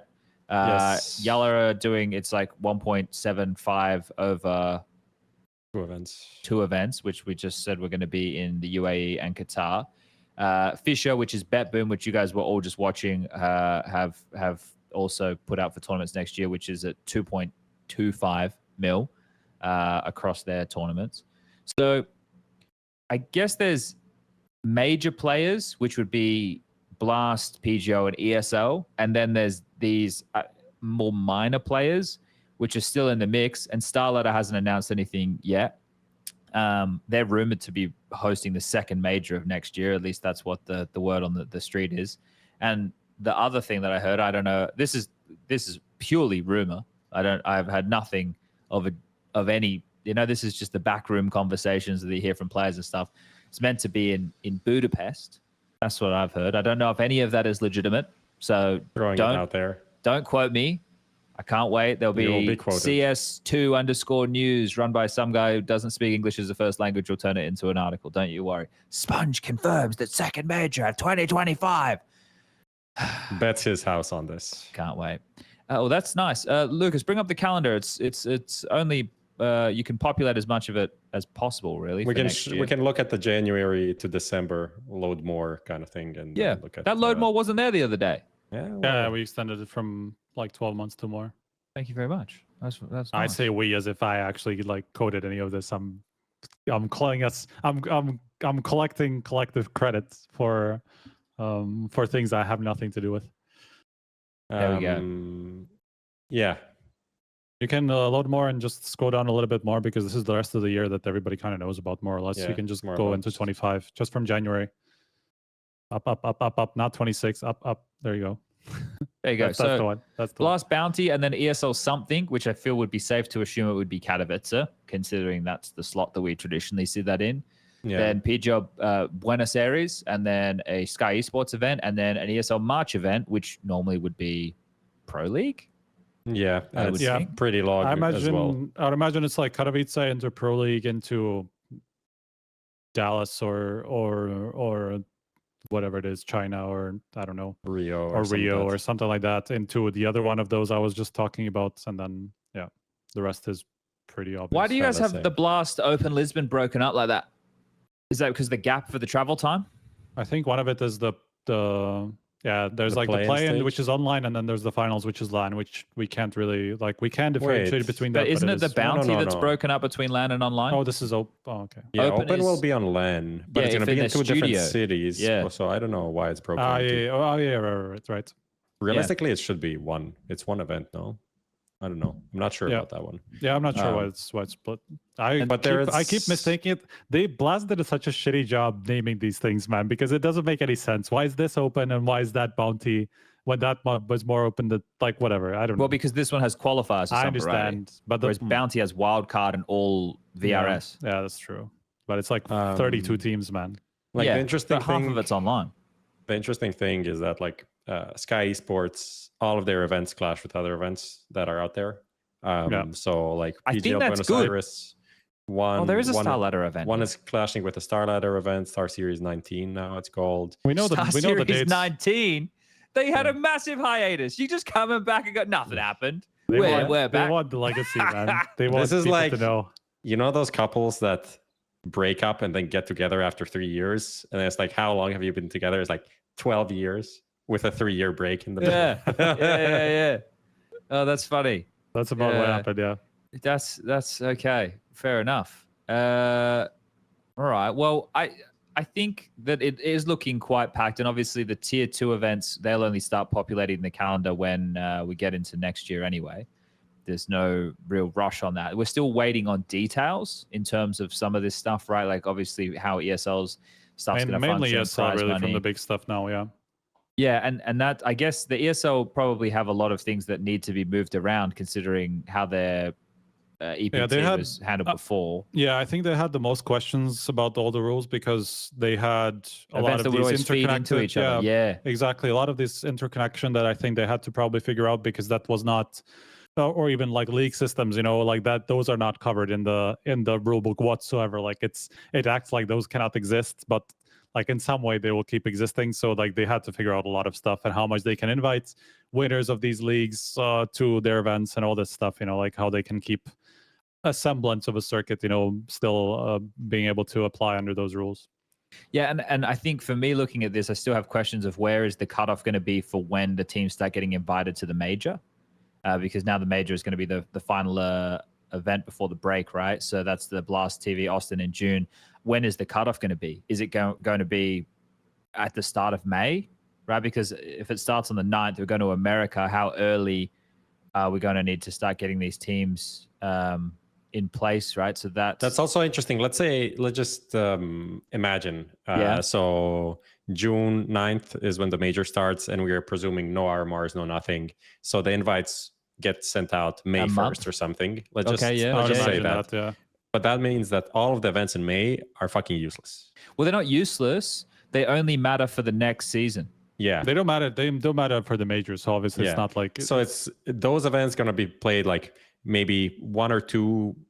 You play maybe one of those events if you're a major team, and then all of the other teams that are not in the major will be playing that to try to make up something in the rankings, I feel like. Well, you have to assume, well, you don't have to assume, but I would assume that the ESL May event would probably be Dallas. Yeah, considering that's where it normally been historically that, yeah. Yeah, and if you're going to be going to Austin 2 weeks later, do you want to do that? Exactly. Do that? That part is kind of crazy to me. Yeah, I mean, if that's going to be the case, you'd probably go to Astana instead.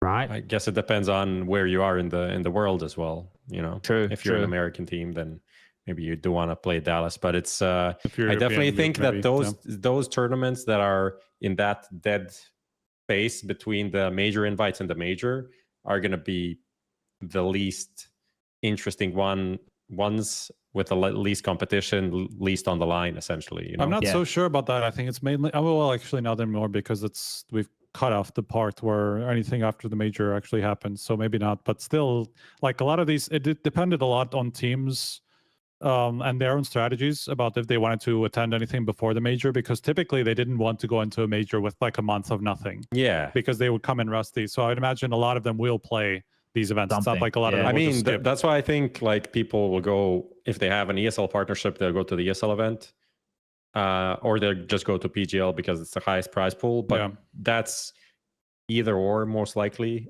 Max both of these, and that's they're not gonna. The rest of them are gonna be tier 2, tier 3, realistically. No wonder, playing them. I mean, I'm sure Star Series. I think like anybody who's not the top 10, I think could even attend like a Sky Sports or a Star Series. You know, it's like whatever we consider tier 2, right? Like anybody on the cusp who's kind of looking to get as much form as possible going to the major. I think we've seen historically that they do want to play as much as possible, you know, to go into the major with some good form, you know, get some confidence from some of these tournaments, you know. So I think those teams will look to play some of those events, but maybe not, you know, the phases, the G2s, whatever, all these teams, you know. Just looking at this, it's fucking crazy, right? So we're going to end the season on the 23rd of June, and the season's going to start for the next part on, I guess, the 14th/15th of July. I mean, with this fish. Someone asked in chat, is like, so the break is 22nd to 15th. Like, I don't think, I mean, there is a break because people just decided to not put anything there right now. But I feel like that's gonna change. I feel like someone's just gonna come and be like, well, I don't have anywhere else to put this event, so I'm just going to put it here and see what happens. 100%. Well, why wouldn't it? Yeah, none of that is being prevented by the rulebook. So there's no official tournament breaks, nothing like that outlined at the moment. We know that VSL Valve have made decisions about the major based on it. So I wonder how much they want to keep that tradition going in some way, and if it's just something that they haven't thought about putting in the rulebook. Well, I might throw them a question. I would imagine not. But I don't think it'll happen immediately. I think it'll be respected for a little while, but then I agree with Prof. A player that doesn't exist on the board right now that might want to get in the space and just goes, well, who the fuck says I can't put an event after the major, right? Like, and the thing is, it's like, well, you literally, as the team, the onus is on you. You get invited if you have a high enough rank, and if you say yes, you say yes, and if you say no, you say no. And it's like, Do you want to come? The thing is, like, if you're a TO though, and especially if you're somebody new who just wants to come into the space, unless you kind of have unlimited money, it is a big fucking risk to put yourself in the break, you know, where you know that teams will, like, vast majority of teams will take a break there. Like, it's especially the top ones, and usually it's the top ones that drive any sort of viewership to your event. If you're like have none of the top 10 teams, realistically, it's not an event that people will follow too much. You know, maybe it's going to be the only thing that happens at the time, but it's not going to have any of the good teams that people care about. So just depends on what's at stake, right? Of course, I mean, yeah, there's still a limit on the price pool, at least in the ranking, even if not from in terms of the rule book, because you can only $1 million. That's, by the way, that's an interesting topic, maybe, because the ranking limits the impacts to 1 million in prize money. So an event can only have only 1 million of a prize money can count towards that ranking. So you can't just come in as a TO and say, okay, this is a 10 million event, and this is just going to fucking destroy everything else on the ranking. No, like the 1 million is the maximum, then can count towards it. Even if you can theoretically put on events with much more money than that, it's just not going to be, it's not going to matter that more than anything else in the ranking, you know, that has the million plus. Yeah, but it would matter to the teams attending. Right. Yeah, of course. So if you did do that for the break, I'm sure like somebody would be like, well, maybe we don't need to go to vacation this year. You know, it's possible. Trippy just said, wait, EWC hasn't announced theirs. Bang on. But if you look at the calendar that we had on screen, you don't need to bring it up again. It is the ESL July event. Where it is. Yeah. And then the August event would be Cologne again. And then October would be Pro League. And then November would be like one of the IEMs, whatever, China or Rio or exactly. Okay, so look, it looks pretty fucking cool, and especially when we're throwing around, like, let's add the EWC million. Now we're up to 16.5. Let's say the ESL, what did you say, Striker? Around 4 million. It was 4 million. If we went with 4 million as is right now, so we're 20 million. So we're talking 20 million plus worth of prize money on the table next year at these events across the course of 12 months, and not including sticker money. The teams, we can't really put a label on that. I think it's a little bit dangerous to do so, but we know it can be good at times. I didn't include Thunderpick either, and there's, you know, who knows, you know, what else might pop up. So exciting from that aspect, exciting to have competition. There is something that you mentioned before, Prof, that I wouldn't mind. I agree with the sentiment that you made, but I would like to get you to elaborate. You made a off-the-cuff remark of, that you think next year that production across the board, when there's someone was asking about what PGL were going to deliver with their broadcast, you said that you thought that the production, this is, I guess, for everybody, you meant is going to be worse? Yeah, I didn't, I know maybe someone interpreted it as just PGL, but I didn't think like that at all. I think there's two reasons why I think production will be worse. Number one, because there are other things people need to compete with to be relevant. Essentially, to get viewers, you need the best teams. So most of the budget will go to getting the best teams, and the rest is not that important, because like why the production between like ESL and Blast was so like this kind of war of like who is making better content and shit is going on is because everyone almost had the same teams, and everyone had the teams locked in for such a long time that they could work with them and work on these little things that can elevate them versus the competition. But right now, everyone is like looking for every coin they can spare to put into the prize pool or into the revenue for teams to get them to commit to their events. And then what is left is going to be production that is okay. That is my opinion, because realistically, why does it matter if you have the best production in the world if your PGL Astana event has like 13th team to like 25th team in the world? Sure. Like the viewership is going to be dog shit, so that doesn't really matter. So that's why I think it's going to be more bare bones, and there's also going to be so many tournaments, and the fast pace between all of these tournaments doesn't allow you to do that much. A lot of content. I think the second part is, well, I don't know about how this is going to work. Maybe it can be worked in some of these agreements like that ESL and Blast might have, but in the past they had access to players for content, and teams for content as a part of their revenue share models. I don't know if this is going to be the case moving forward, and it's definitely not going to be the case for other tournament organizers. So making these cool skits and shit like this with Jame and whatever.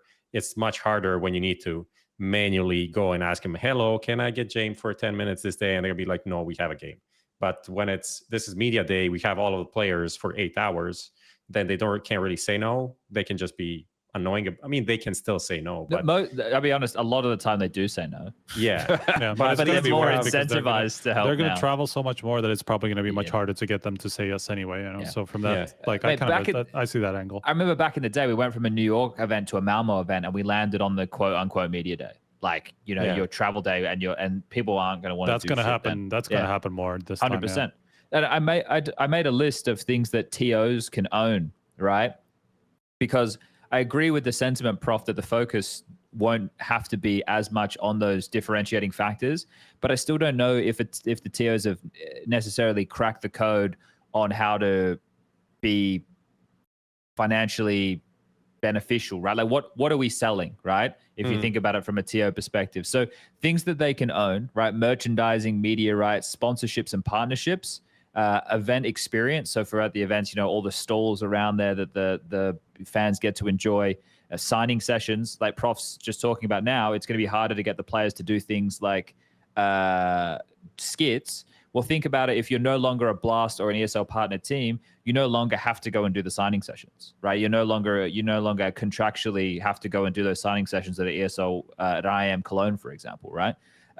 So that's going to have. I don't know if that works. I mean, a lot of that time they were doing it with teams that just made the playoffs, right? So anyway, so it wasn't Usually, necessarily about just being partners. You know, it was also about like who made it to a certain. Yeah, but I wonder if playoffs. there's agreements that exist that can't exist next year because of the way things change. I mean that this okay. And I also, don't know you about, think about it this way: if the cool kids contractually have to do something, then all the other kids are probably going to do what the cool kids are doing too. You know what I mean? Yeah. Right. Yeah. What else do I have here? The venue, formats, incentive programs, prize money to a degree, flight status, hotels, location, which I guess is the same as venue, kind of. Social media channels. So in terms of what they're churning out on other elements that isn't just the broadcast, broadcast quality / innovation, which I agree with Prof. What is the point of innovating? What are you? It's not even about a point. It's more about it's just not going to have the space. You're not going to be able to have the resources for that. Content. I agree with that. Content is plays into that same conversation, and then finally the broadcasters, the talent themselves. Those are things that the TO. There's probably a few more things, but in my list, those are the things that they can own to differentiate themselves. Because at the moment, as far as I understand, there's no talent that are exclusive with any TO. Right? There's talent like me and Machine and Hugo, Harry, Stunner, Yanko who have these agreements with ESL, but we can work any other TO that wants to hire us. I know that Scrawny and Launders have some stuff with Blast, for example, right? So these things, but they can work for other TOs, right? So you haven't heard of anybody having anything remotely exclusive? No, and that's the thing. I remember a couple years ago when ESL. I know there's been attempts, and I think there's been attempts this time as well. But I think talent would be stupid to get themselves into that. Well, with all the extra discussion, work. I mean, that's the thing. Like you have. Apart from ESL, what did we say? ESL have 6 events, right? So yeah. In the year, you have 20 more you can attend, and it's like 6 events in a year is nothing. I mean, that's what you're going to be on the road for a week in a month, every other month. Like it's nothing. It's no work, So if you tied yourself down to anything exclusive, you would have shooting to get yourself in the foot. shitloads of money for that. Let's just say that. Obviously, depends on what they offer. Yeah, exactly. Like, of course, if you get $1 million for the year or whatever, then of course you'd probably say yes. But I imagine they don't have that kind of money to throw around. I mean, it would be a nice sense. way of differentiating from a viewer perspective. It would be nice to have like some differences, not have like the same people at almost every event, and it doesn't really. Well, it would make some sense. It would be kind of, I don't know, a bargaining chip for the viewer. I mean, we know that, like, for example, Richard Lewis is going to be the host for PGL, right? I mean, at least he's spoken about that in some sense, and so I'm curious about that part. Yeah, but do you think that for some people, it could be more about the amount of work that they'd want to do, right, as well? I understand what you're saying, Striker, in the sense of, you're essentially cutting off your nose to spite your face if you only agree to do one set of events, right? But you might do two out of 3, maybe not all 3, But if you're probably not going to be able to tie down to all 3, and you're probably only going to do 2 out of the 3 most of the time. But it would be like it for was in the everybody old else, days. like these star letters and stuff like that, it's going to be much harder to get all these top names We because used to those are go. going to get asked for everything. pre-COVID, we literally went from event to event, whoever the TO was. Like you would finish an event and you would go to the airport and you would just get on the plane and go to the next event, and you would just do that nonstop. There would only ever be an odd week every now and again where I didn't have to be in a hotel that I was like paying for. I could just be at different events. If you compare like one of those years to now, I don't want you to put up like actual numbers, but let's say I get paid more now than I did then. Okay, that's what I was going to ask. No, that's I kind mean of surprising. Per day, I get paid more now. Let's say overall, like what, like I make less now. Okay. Is it a lot less? No. Okay. To be honest, I don't like. But it's gonna be like, let's say next year. Like, let's say he say doesn't know his finances. I haven't sent an invoice since Katowice. Oh Jesus. Yeah, Chad is not good with finances. He's not really. But I was just gonna But ask I'm the bag man, prof. Yeah. Bro doesn't even know what's in the bag. Oh dear. Yeah. So those were the factors that we were talking about regarding events. Okay. So I'm curious how much bag you guys will be making the next if next I did year, all because those it's gonna events, have to be a lot, man. If I did all those events and got in a year like that was possible, and I got paid what I got paid now, it would be pretty crazy. It'd be a lot. I think. Yeah. Yeah. I mean, how many days did you work the most, like in one of those years? What do you think? So back in the day, we probably like it was did 250, maybe more like 300. But that's more like I guess. Do you have included travel days, like as Oh part yeah. Okay. Yeah. It was because we were doing non-stop. Like in a year, I think maybe you can even check on Liquipedia. I think like in a year, I'd maybe do like 14 events. Because something. you guys also did like Pro League, whole like For all the online yeah, season. You're in the studio where the studio would be for that season, like Denmark or some shit. Okay. Yeah, I was just making some like some math in my head based on some of the rates that I know are somewhere up there. It would be it's not a bad amount of money. This is the thing of why, like, so at the start of this year, I think we were on this podcast and I was one of the people at the esports winter. We're in the esports winter. Wait, what do I mean the esports winter? We're not in the Counter-Strike winter. Let's just say that. But I took a pay cut this year based on the esports winter.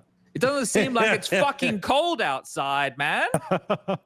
Like, what's going on? Well, you can make that argument again when you attend 15 of these other than ESL tournaments, and we'll see what they say after that. Dude, I got fucking swindled. I mean, everybody did though, no? Like, yes, I'm pretty sure we all got fucking swindled. Yeah. That's insane. Like, I can't quite believe it that they were able to do that. Like, that's good negotiating, man. Well, I guess they were just aggressive. They were like, yeah, well, we're in a recession. I was like, oh, fucking hell, okay. Yikes, got wrecked on that one. So I guess one of the big conversations that comes out of all of this for the 2025 circuit is something which, and I think I said this last episode, and I spoke about it on Talking Counter as well. But when they were taking away the open qualifiers, or when they were taking away those kind of avenues in towards the major, I was like, it sounds like that. It's like, it's fine. Everything's going to be fine. There'll be so many events, and they'll have open qualifiers, and there'll be plenty of like movement for ability for movement within the ranks and everything like that. It's all going to be okay. Don't worry about it. Like, it's all good. Don't stress. We don't need that mechanism in the major, because the rankings throughout the year are going to offer up more than enough opportunity for, if a team is good enough, to be able to break through to get invited to the major. Now I'm a little bit more concerned, and the more that I mull over and think about it, I need to see it unfold. I'm skeptical in the beginning. I don't have a strong, like, I'm not like vehemently, oh, this fucking sucks, this is shit, let's tear it down. I'm just, it feels a little bit off. And we've had conversations about this, Striker, where we've spoken about maybe the TOs playing to the letter of the law of what Valve have written down. And I don't want to say it's in bad faith, right? But I don't think it is, no. It's not, but it's like not representing what I feel like Valve wanted it to represent. Right. I mean, in terms of open qualifiers, I mean, obviously Valve never really put anything in the rule book, and so technically they are within their rights to not host any open qualifiers. And I mean, who could blame them, considering the circuit that it is already, the amount of resources you already have to put in to put on these events, like even if you're somebody like, let's say PGL, who are coming in for the first time since 2016, where they last hosted some tournaments on a regular basis, 17, I don't remember. and you suddenly put on like 5 events in a year or something like that, then do you really want to get into the massive shithole of hosting open qualifiers with 500 teams, you know, for which you have to have insane amounts of admins to even be able to run? Like, you have to have a good anti-cheat, all this stuff that just goes into it. Or do you just want to put on an event as good as possible, you know? And realistically, if you want to get the numbers, you're just going to invite the best teams. And like, you're not going to get better numbers if you invite, or like if you get some random team from the open qualifier coming through the system, you know? So you realistically cannot blame TOs for doing this if they choose to, but it obviously still feels bad, because like then you're cutting off the grassroots system, kind of not being able to have some of these stories like we had with the Gambit youngsters, you know, and even Heroic, you know, because they weren't very competitive for a long time, just suddenly becoming one of the best teams in the world in a span of a year, effectively, you know, just out of nowhere coming up through the ranks. So it's definitely going to be, I'm not sure if harder. I would just say it's going to be less sudden for some of these teams, because it's just going to have to be much more gradual, especially obviously once it comes to the majors, that's for sure. But we've seen that, we already see that now, because there are no open qualifiers even included in Europe or the Americas, so that's just not going to happen this year already.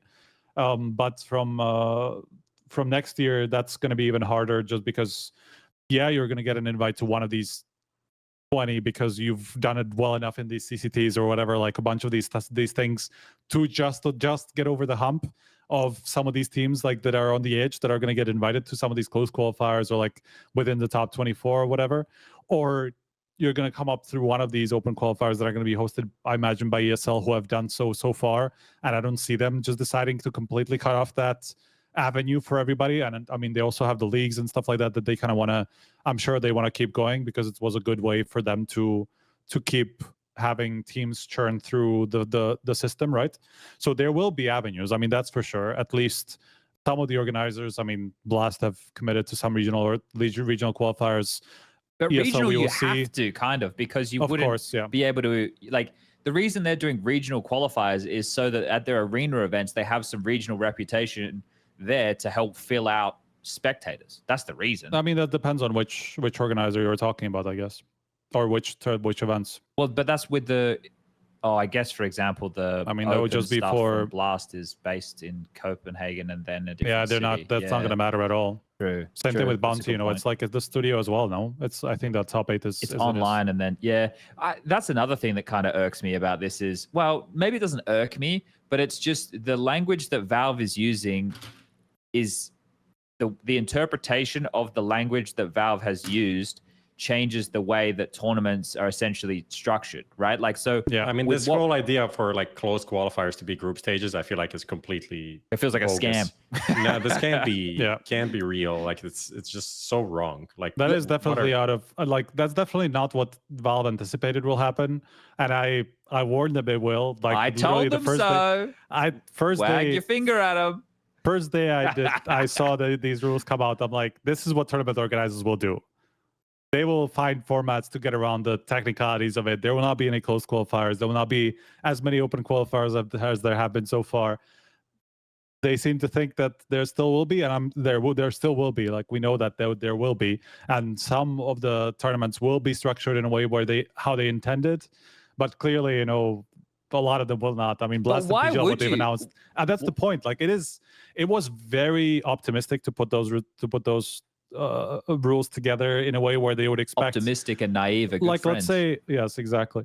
Let's say, you know, like, imagine how it would work if every 16-team tournament would have to be preceded by a 24 or like a 16-team close qualifier. Every one of these 20 tournaments or whatever we have would have a close qualifier that has 16 teams in Europe or whatever. Like, imagine the amount that teams would have to play with that on top. That is true, but also they came up with the system. I mean, that's what I'm saying. Like, it would be even more limiting to the teams being able to participate in a lot of these LANs. Like, they would have to play a lot of this online shit and have to skip on a lot of these LANs because of this.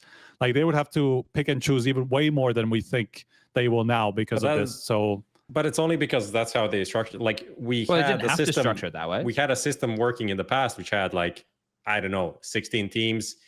10, 12 teams invited, 4 teams through qualifiers. But they could still So do then that. You can't really. No, they could sorry? because so let's just use a PGL event because they're like the best structure, right? They're just a 16-team event. Yeah. But the way that the Valve PGL have used the Valve rules is the 16 teams all start in what we would call the group stage, which is by Valve definition a closed qualifier. Yeah. Now you could invite isn't it 50% of the teams? So you could invite 8 teams to the group stage.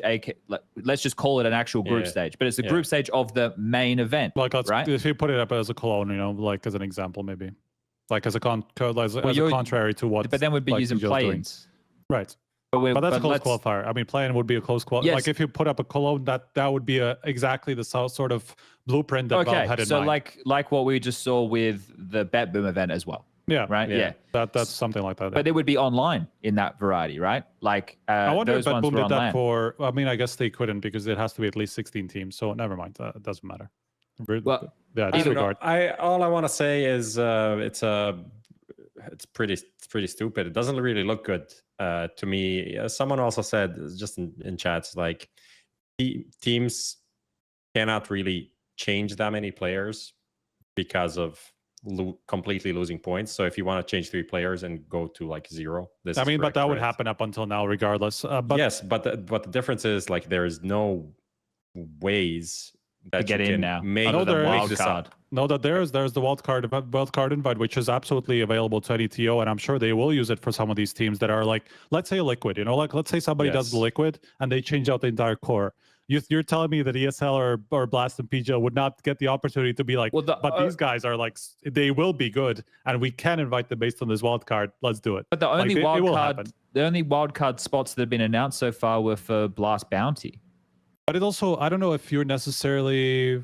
Well, I guess we would have to see. I mean, the PGL stuff, it's also not necessarily. I guess they were saying It's the amount of teams all that can determine if you can get a VRS, wild card, right? They were all by VRS, at least. Yeah, all PGL, besides the regional Fair stuff. enough. So maybe that I can don't know how change much in this can the change. future. But let's also just say like someone puts up a completely new team, mixed of like maybe some good players and maybe not some good players. Maybe it's a new org coming in that doesn't have like essentially. If you want to come invest in CS, I feel like the system makes it very not appealing. Like I mean, as a team owner, as a team owner, Yeah, okay. or as a new project coming in, and I'm not just saying like this from the org side, but also from the player side, because if there's no orgs coming in willing to, I don't know, buy out some decent players from Bleed, you know, and maybe get some like player that's like close to retirement and some young guy, and they have like a good concept, it's like, what are you going to do with this team? I do think. I think that's. I think that part is a bit underrated because there are going to be so many more tournaments and so many more skips that effectively what we now consider tier 1 is going to widen because so many teams will skip a lot of these tournaments that like the bottom that we were going to invite is going to be way deeper. So from that perspective, it's more about entering, like how difficult it's going to be to enter that. But once you do enter even anywhere top 30, like let's say you're a top 30 team, you're going to get opportunities. Like you will. Like eventually, like you will get a couple of these invites, and if you're good enough, you will be able to work your way up. I'll just say like this: if you make a team in January, I think it's impossible to qualify for the major. For the major, July. I mean that's like 5 months in that time. Of course, but it would be hard. But you would why have is to. That? Like, why let's is that say you would. Okay, I don't think that's okay. That doesn't make a lot of sense. Well, I mean, do we want? I think it is possible major? because. What does it mean to be a fluke team? Well, that's the thing. Like these teams that kind of come from nowhere. Are Bad News Eagles a fluke team? Oh, I see. You want to get a bit spicy right now with the Bad News Eagles fan base. They're not even a team anymore. Maybe I can talk slanderously. And I mean, they're not a fluke team if they made 3 majors in a row. You know. No, but they were just the modern day flip side. I'm not saying like they're obviously not winning majors, but like that is like that is making some some legacy. That's yeah, sorry. If you're one of these fringe teams, then yes, it's going to be definitely harder. But if you are good, you're going to get there. Like you will get enough opportunities to be able to get there somewhere at the bottom. Like you will, if you're top 10 team, like let's say you put together a team at the beginning of January that is realistically top 10, is just not ranked that way. Yeah. You will be like, you will get a couple of online qualifiers as long as you qualify for an event. You get a couple of top 4s. You're going to get a top 24 ranking to get invited to the major somehow, or like in Europe or whatever it is. Like you you will get there if you're good enough. Of course, if you're a top 20 team at the beginning of January, and you're not gonna, maybe you're not gonna get into the top 24. Which tournaments? So for now, the only tournament we know that has an open qualifier for next year is the Sky Esports tournament, which are not going to have good teams because they also overlap with Star. But there's going to be whatever the Blast Rising stuff. Then there's going to be the ESL stuff that, like, let's say Pro League. Blast Rising definitely does not exist for like 3 years. No, but that's Rivals literally announced. Whatever, I don't know. Blast Rising was first of all, did exist like 3 years ago. But it's still their system, I think, for like qualifying the teams. Whatever, it doesn't matter what it's called. But there will be something along those lines. There will be some of these, like, let's say Pro League qualifiers. And I mean, you can also be like one of these teams in ECL, you know, and if that connection exists, you're still going to be able to get into an EPL. That's a 32 team event. Like, there's going to be a lot of new teams there every single time. Like a much deeper pool. If you go top 4 at EPL, you're going to get invited to the next, let's say before the major, to 2 events before the major. You get 2 more top 8s there. Whatever, you're going to get to a top 24 easily. Like, if you're good at, like, if you're a good team, like, let's say, I'm not saying that the major will have the absolute best top 24 teams, because it will not. Based on what you're saying, of course, if you're a top 15 team that is built at the beginning of January, you're going to struggle to get to, like, prove that you are that, let's say. But if you're a top 10 team, I don't think so. I think one of the key things that Striker's saying that I think is key is if you do earn an opportunity to play at one of these events, how well you do you have to take on those opportunities. For sure, will directly reflect what follows. So if you're a low team and you get an opportunity to go to one of these bigger events, but you just fucking bottom out, then I'm sorry, right? Like, someone else will probably get that next chance. You haven't done well enough to keep yourself in. But if you actually are quality and you go and you know, get a decent run, you don't have to go super deep, then you're probably going to have enough points to get another invite. And it's going to be about seizing the opportunities you have as a lower team. As a higher team, it's going to be about picking and choosing your events correctly. And when you go, you need to make sure that you follow through, and then you can continue to only attend the events that you want to. You want to stay in this, like, probably you want to stay in the top 16, right? That's for sure, yeah. You want to stay in the top 16 because then you get to dictate what events you go to and don't go to, and you don't have to be going to more events than necessary. As long as you keep performing and keep yourself in that position, then you could just go to one event a month. That's assuming that everybody will go the PGL and Blast route, where they will kind of, like, let's say, cheat the system and create events without any sort of close qualifiers. You know, I don't know what ESL is doing at the moment. I don't know if they're planning on following through with Valve's intent, because if they follow through with Valve's intent and they run these close qualifiers. And by the way, I think... But why would you follow Valve's intent? If I was ESL, I would do the opposite. I would do what PGL and Blast have done. I would play the system. I would give the finger to Valve, and I would say, fuck you. If you're not going to force these guys to do the right thing, why would we? I also think because this is a business. I also think so, I think the big thing is, like, you can't really monetize open qualifiers. Close qualifiers you can. Yeah, I was gonna say that. I think it's the viewing hours and stuff that they sell on top, and that's the thing that PGL never did and never really cared about, right? And most of the things, if you wanted to cast, you just got the IP, you could do whatever you wanted, right? For the majors and stuff like that. So that's a question: can ESL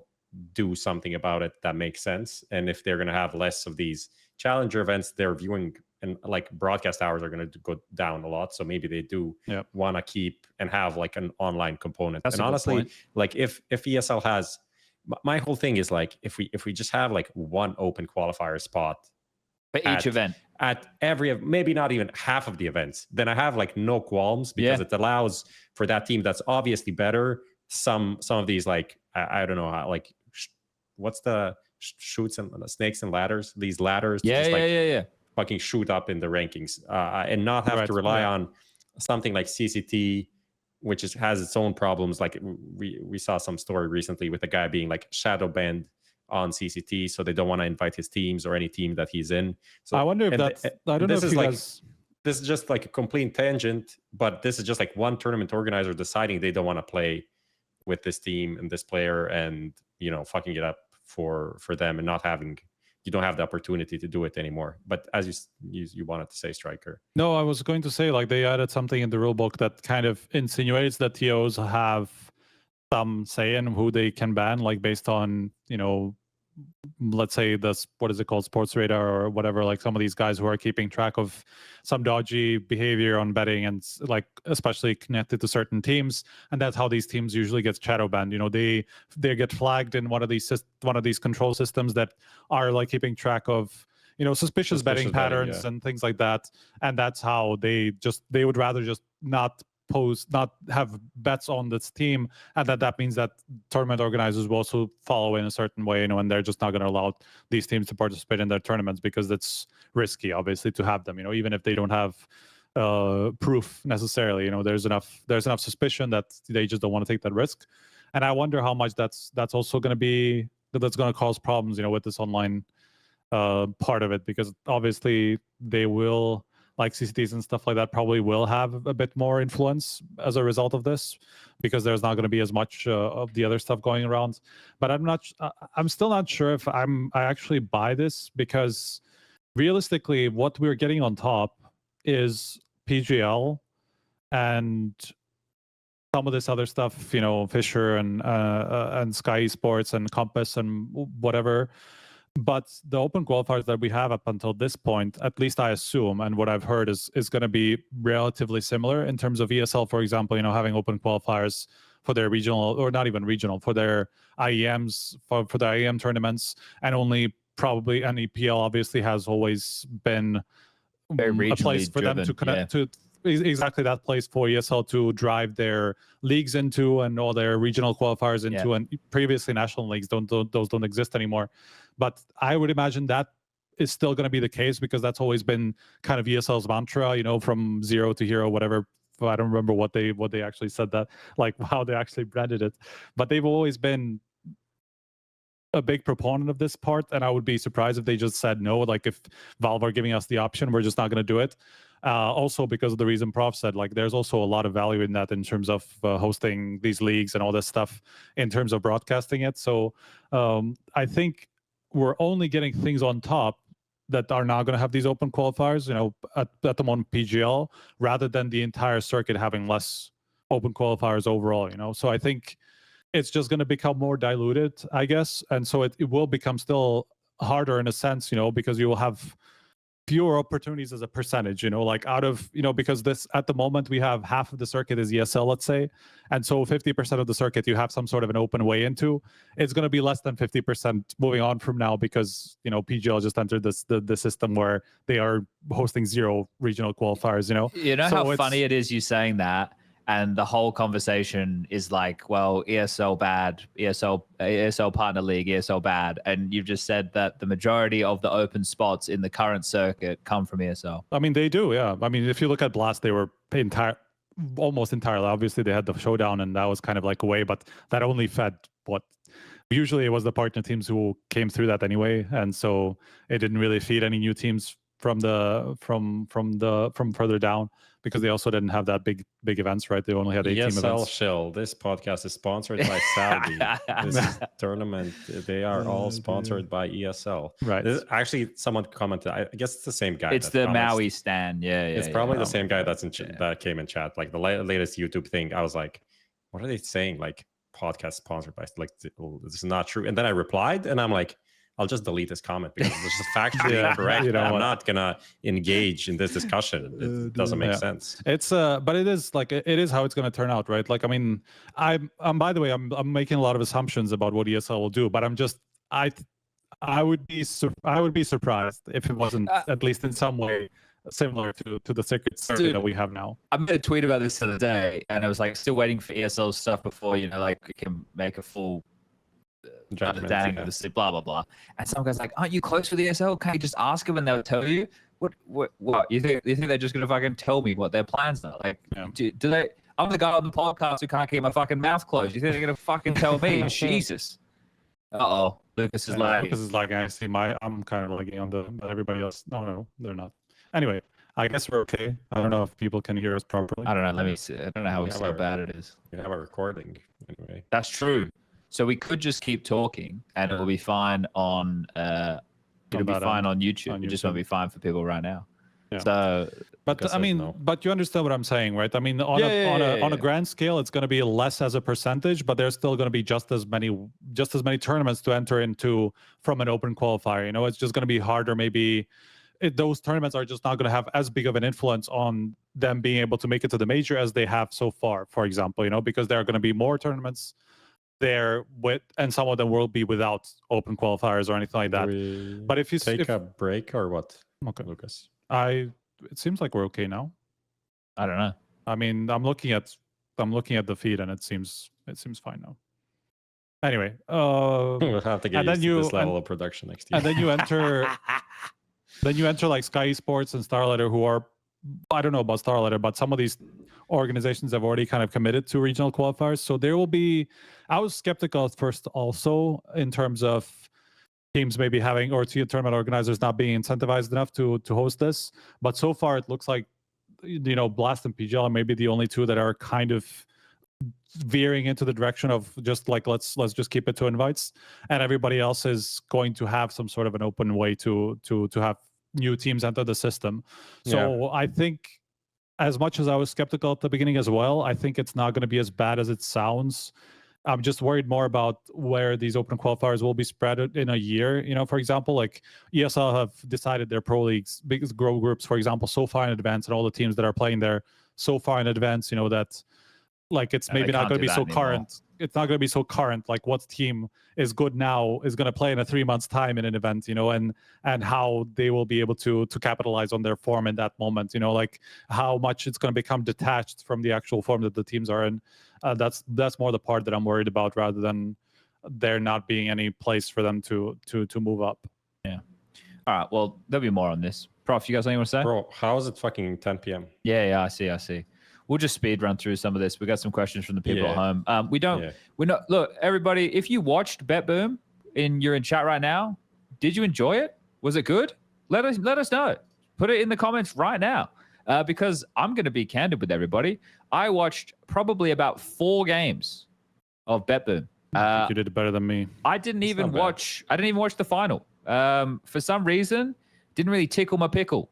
It wasn't really getting me going. I watched Spirit versus Mouse, and I watched Mouse versus EF. I watched some earlier games with Pain, but overall, I wasn't too into it. I was too busy watching the Drillers, to be completely honest with everybody. It wasn't too engaging, I have to say. It just didn't. I know it's the Team Spirit Major, but for the rest of us, it's just another banana cup. With $500,000 prize pool on LAN, of course. They did have a really good little skit bit, not a little content piece with Mouse destroying keyboards. Okay, that was a good thing. You can find the clip somewhere. It was really vibes. It was a nice. They have some interesting content stuff there. There's a lot of effort put into that thing. In the background, also teams were saying the hospitality was insane. So I'm sure that's also them gearing up for next year, you know, when they're going to have 2 big events to put on, and for teams to remember that they were treated well, you know. So that's like, it just seems like they have a lot of money to throw around. Let's just say that. Yeah, I mean, I think the big storyline was just Spirit's bounce back. They just did everything they needed to do at this tournament. That was nice. Holly came out, kind of took some responsibility there, which Chopper did the same. So the coach and the captain have both taken responsibility. Yeah, I think that's a good sign. And what did Donk say after? He said we need to play on a decent level, 4 or 5 more events to make up for Cologne. That's all the things you kind of want to hear from them. I think the Mouse thing was kind of disappointing. The loss to Eternal Fire. If it was Spirit versus Mouse again, because let's be honest, out of all of the teams there, let's just read through the teams, because there was a play-in as well. But the teams who are in the main event were Spirit, Eternal Fire, Mouse, Pain, Virtus Pro, Furia, Heroic, Falcons. Heroic feel like they're in a bit of a downward spiral. They're like trying to grab onto something because they slip down. Fall. The same for Virtus Pro, who I think are also in a bit of a crisis at the moment. But it's nice to see Pain getting in more reps and doing well. And the same for Furia. I think that over there in South America or Brazil, there's a good conversation about which of these teams is the best. Or I really like watching new Furia play. I know that right? They only came 6th in the event, but it's so much better than the gimmicky Furia. It's nice watching Fallen with some attitude. Like I loved earlier in the week when Nine Pandas had that interview, I think it was from Shalfie or whatever, and then Fallen definitely took it personal. Like it's fun. I don't know if it was meant that personal, to be honest. It was more like, I think what Shalfie meant with that was more introspective rather than like, okay, I think we're just much better than teams take us for at the moment. And so like beating Furia is maybe not such a big thing as people think, because the difference in ranking was like 25 spots or something, you know. So I think he didn't necessarily mean that like Furia are bad, so it's not a big win for us. But obviously, Fallen took it in that way, so it was kind of funny for them to go back and forth a little bit. There is this dialogue beginning. Oh, it's been around for a little while now, but I haven't really given it any credence, and we may as well if VP continue to struggle. But Electronic being labeled a team destroyer. Team destroyer. He was only in Cloud9 and now VP, right? So is that enough? Correlation, causation? I mean, he was IGLing Navi and also didn't really go that well. That also went badly, yeah. So I think there is a bit going on there. Bobsky made a tweet about Flit and his stats.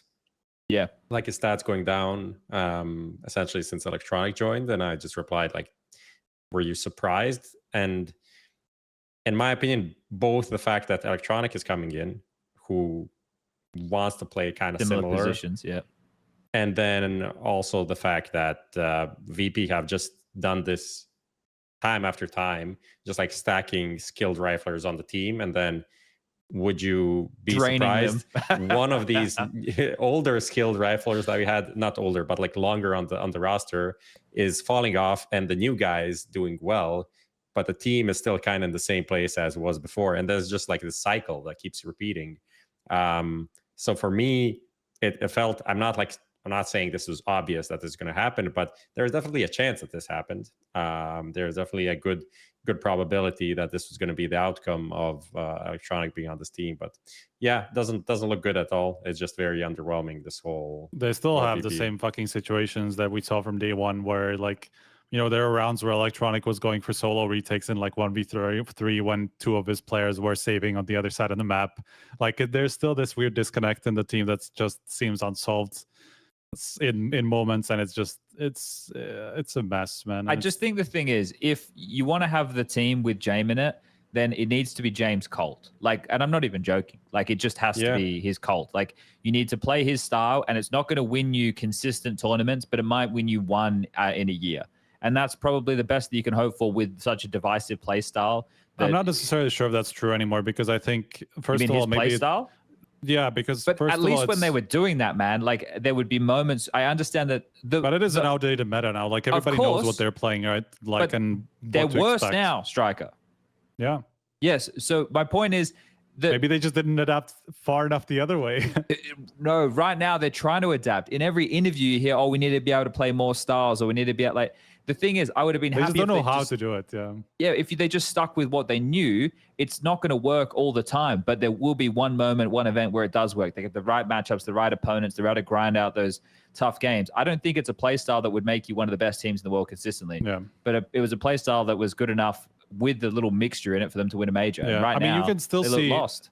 In some of those games, you can still see how fucking sharp these players are, man. Oh, like yeah. There was a game where Fame was just running around destroying people. I'm like, just have them just say fuck it and let's just see what happens. Like, just have everybody run around and do whatever they want, and let's see where you go from there. You know, it's like you have to blow everything up. I think if you're VP, you can't try to combine the two styles. You just have to create something from scrap rather than just build on what you had before and try to shift little by little, because it's just not. It doesn't seem to be working. It's like every now and again you get these little brief flashes of what that team can be, but it never happens in more than one map in a series or more than a couple maps in a row. Like it's so weird.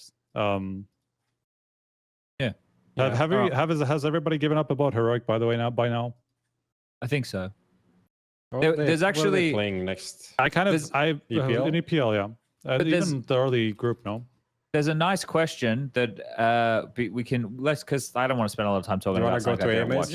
Yeah. So, Lucas, do you want to play the playtime thing just for old time's fun's sake? All right, let's do it.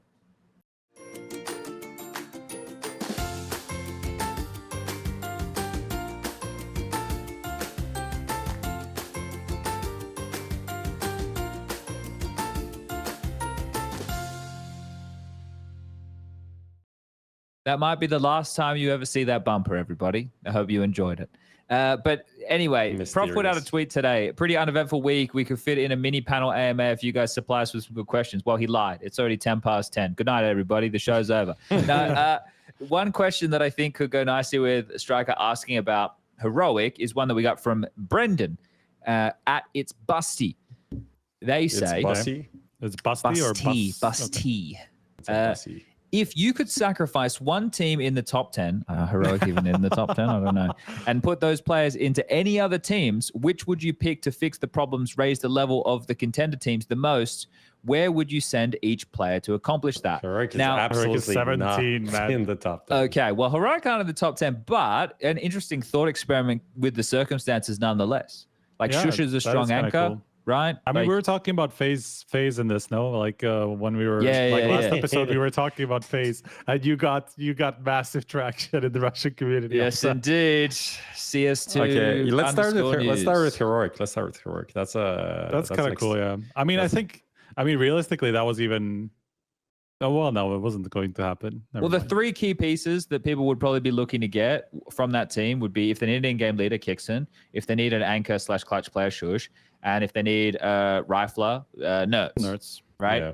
I didn't say Dexter because he only can attend every second event, Bro, but apparently. how is so- this team so bad? Actually, all of these players are so good. And the coach is good too. They're actually so good. Like even Tessas as an entry running in guy, I think he's pretty decent. Like he's not gonna be your 130 rating event guy. He's not gonna like give you these like 30 kills every time, but he's gonna have impact rounds for sure. And Dexter is very skilled. Like the potential of this team is so much better than this. They have done fuck all. Like it's completely broken right now. I think I'm giving them EPL. I'm giving them EPL. They have to show us. They need to give us something at EPL. They just All need to. All right. But yeah, I think for this question, where they would go, Nerds to Falcons. Kixan obviously to some Asian team because he's from North Macedonia. Yeah, that's Middle true. Eastern, you That's mean? a great point, actually. Yeah, Middle Middle Eastern Eastern. qualifier, or he'll go join Benta over on. I don't know. We get I didn't think where they could go, just a thought experiment. But yeah, okay. We don't. We I just need mean- to explode it, and it's gonna happen. What happens. They're They'll I mean, naturally the find their homes. I mean, yeah. one place where you could put an upper is complexity. complexity. Yeah. You Shush could to also- Astralis. Complexity could use literally any of these players. Maybe True. Yeah. I wouldn't probably replace JT, but the one rifler, get a nerd there, get a Tessus, or a Shush. Yeah, a Shush for sure would be pretty nice on that roster. Can I Yeah, have a like Shush. conversation with someone in Twitch chat just for a second? Here we go. Okay. Hello, Mr. Boboninski. Tomorrow, I have to go to media all day, so we're not going to do an episode tomorrow, and Pro League starts. And we didn't schedule it after the final because it was after the final. We just normally do it at 8 o'clock at night. But also, what would you like us to talk about with the final exactly? I'll wait. I'll wait.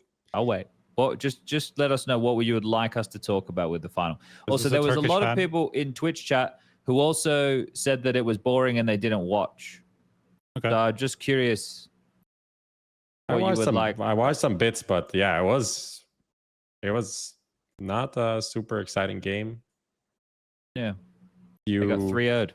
like first half's competitive, second half's literally nothing from Eternal Fire, and it is what it is. No I don't- crazies They on haven't Tara's said carry. anything yet. Maybe they're typing up an essay. Oh, We'll return to them when they right. have something to say. Let's want keep this another- conversation going a bit. let's do another AMA. What other Yeah, questions you got? Cat breeds. Cat breeds. Interesting. Is that all? Is that the question? That's from Alexi Based. Okay. I thought you read out a nickname, and then I was waiting for the question. and nothing happened. Nothing happened. Maybe the question is Alexi Based. No, Cat breeds. random street cats. That's my favorite cat breed. That's what I have effectively. Those are goated. Those are the Yeah. goatedest. When does Perfecto play? Great question. Probably Next year. How are we Probably. going to answer that one? What are the odds? Simple here or we go. Perfecto first to return to action? Well, Simple's buyouts more, right? Probably. I would imagine. So Yeah. I would just go with Perfecto off of the money factor. Maybe not even the willingness factor, but I'll just go with Perfecto. But we've already done the sponsor bit, Prof. Do you think we'll get a shock move for some teams after Shanghai? What are some transfers we wouldn't think of, but could somehow happen? I think FaZe are the one that I'm looking at, right? Yeah. Like if they continue to struggle a little bit, they're a team that's likely to change. And I also think that question, it needs to coincide with the news that we have about Nico and Falcons. Yeah. So it's probably not what we wouldn't expect. It's going to be fully determined based off of all of the teams, how they progress into Shanghai and then out of Shanghai, and then who wants to snatch up which players, because Falcons are going to aggressively be looking to pick up players, right? So yeah. I mean, we've also anyone. had Chopper say that they probably wouldn't change even after Shanghai, even if they fail there. So it seems they're happy with what they have.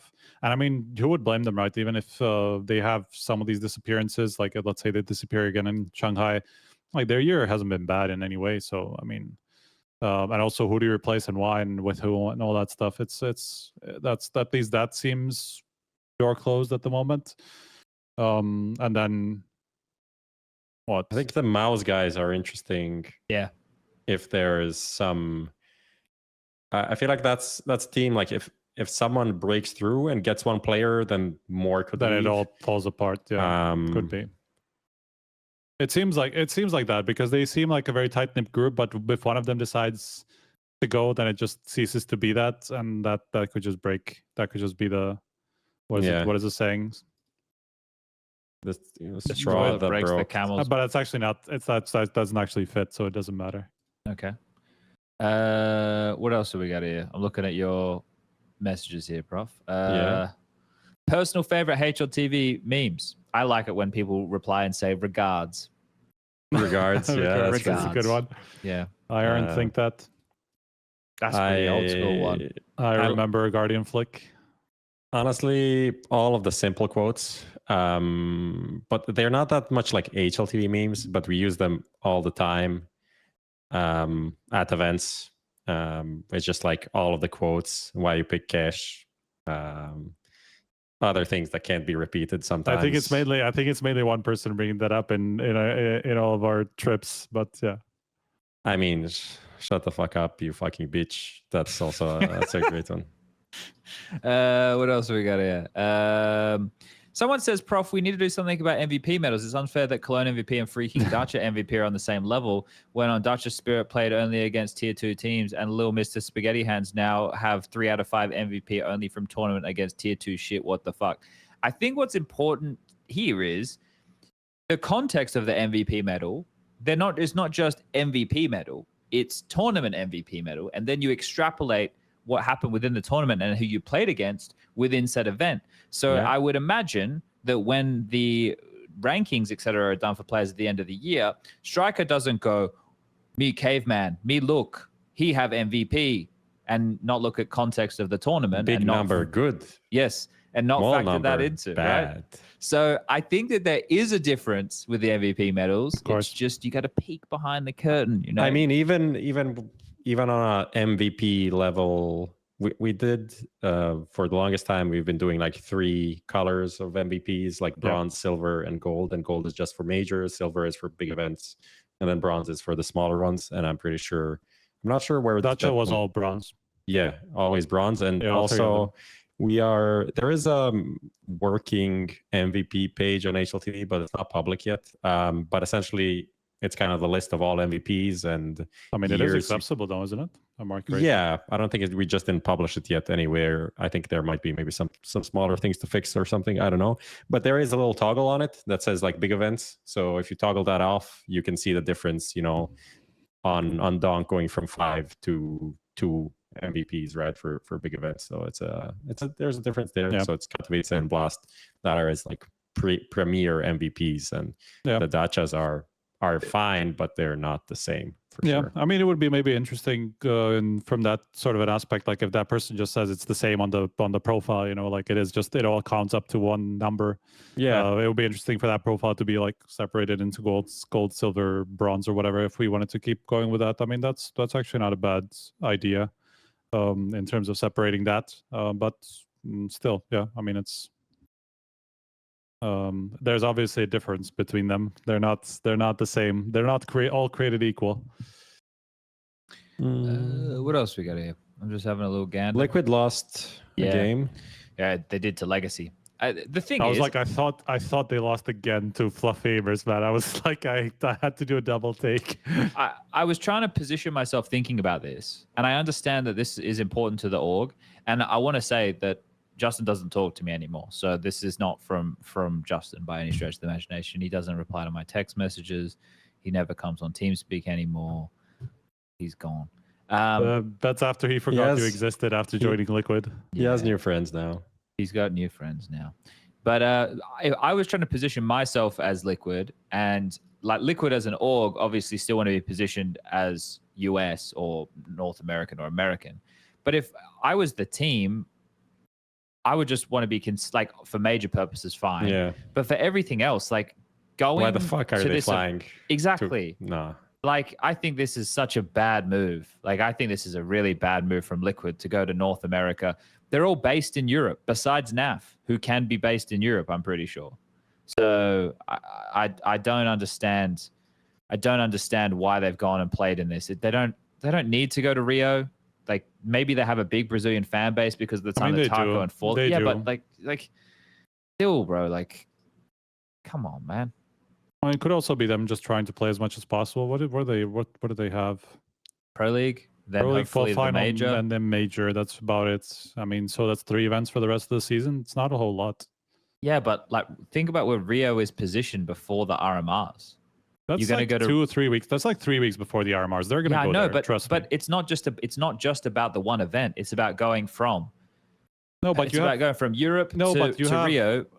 But Rio Couldn't ends they October play 14th. the qualifier in Europe? That's just a question for me.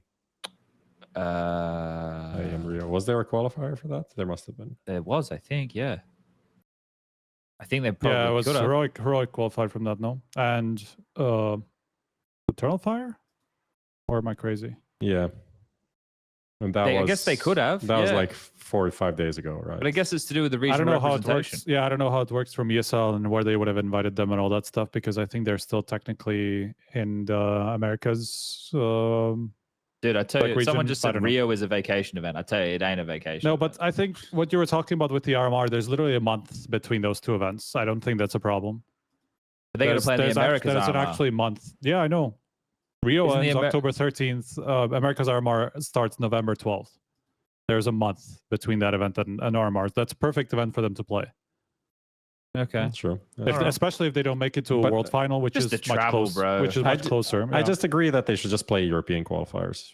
I think that makes sense for Liquid. Travel, I agree with man. that. So much travel. Airplanes suck. Gotta be in a tube with other people. Meow.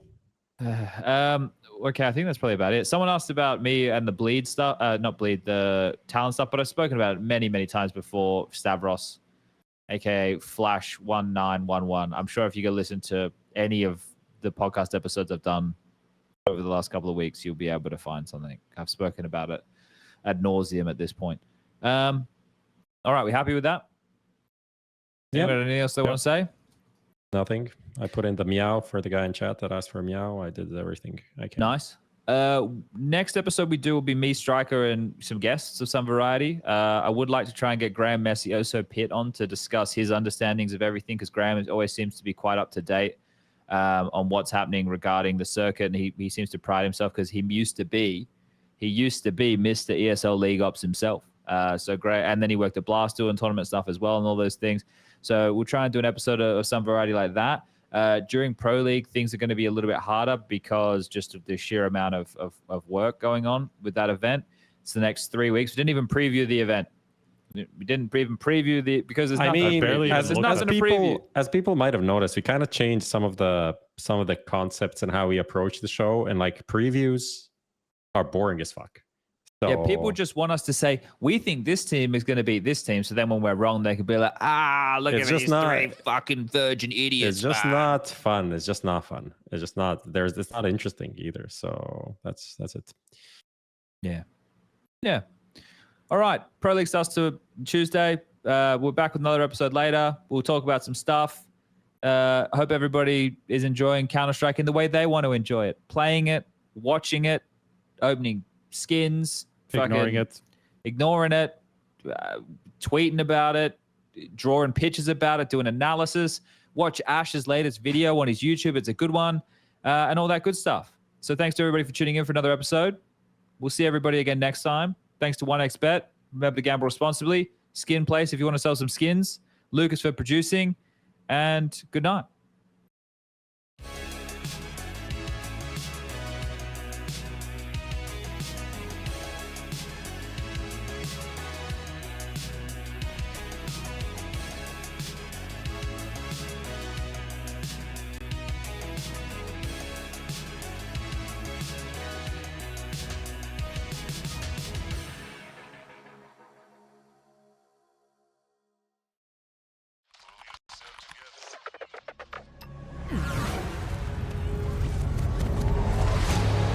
The world is changing quickly.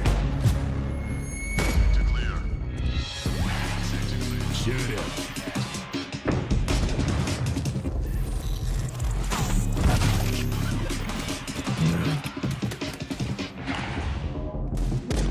The world is changing, but one thing remains the same. Victories with 1xBet.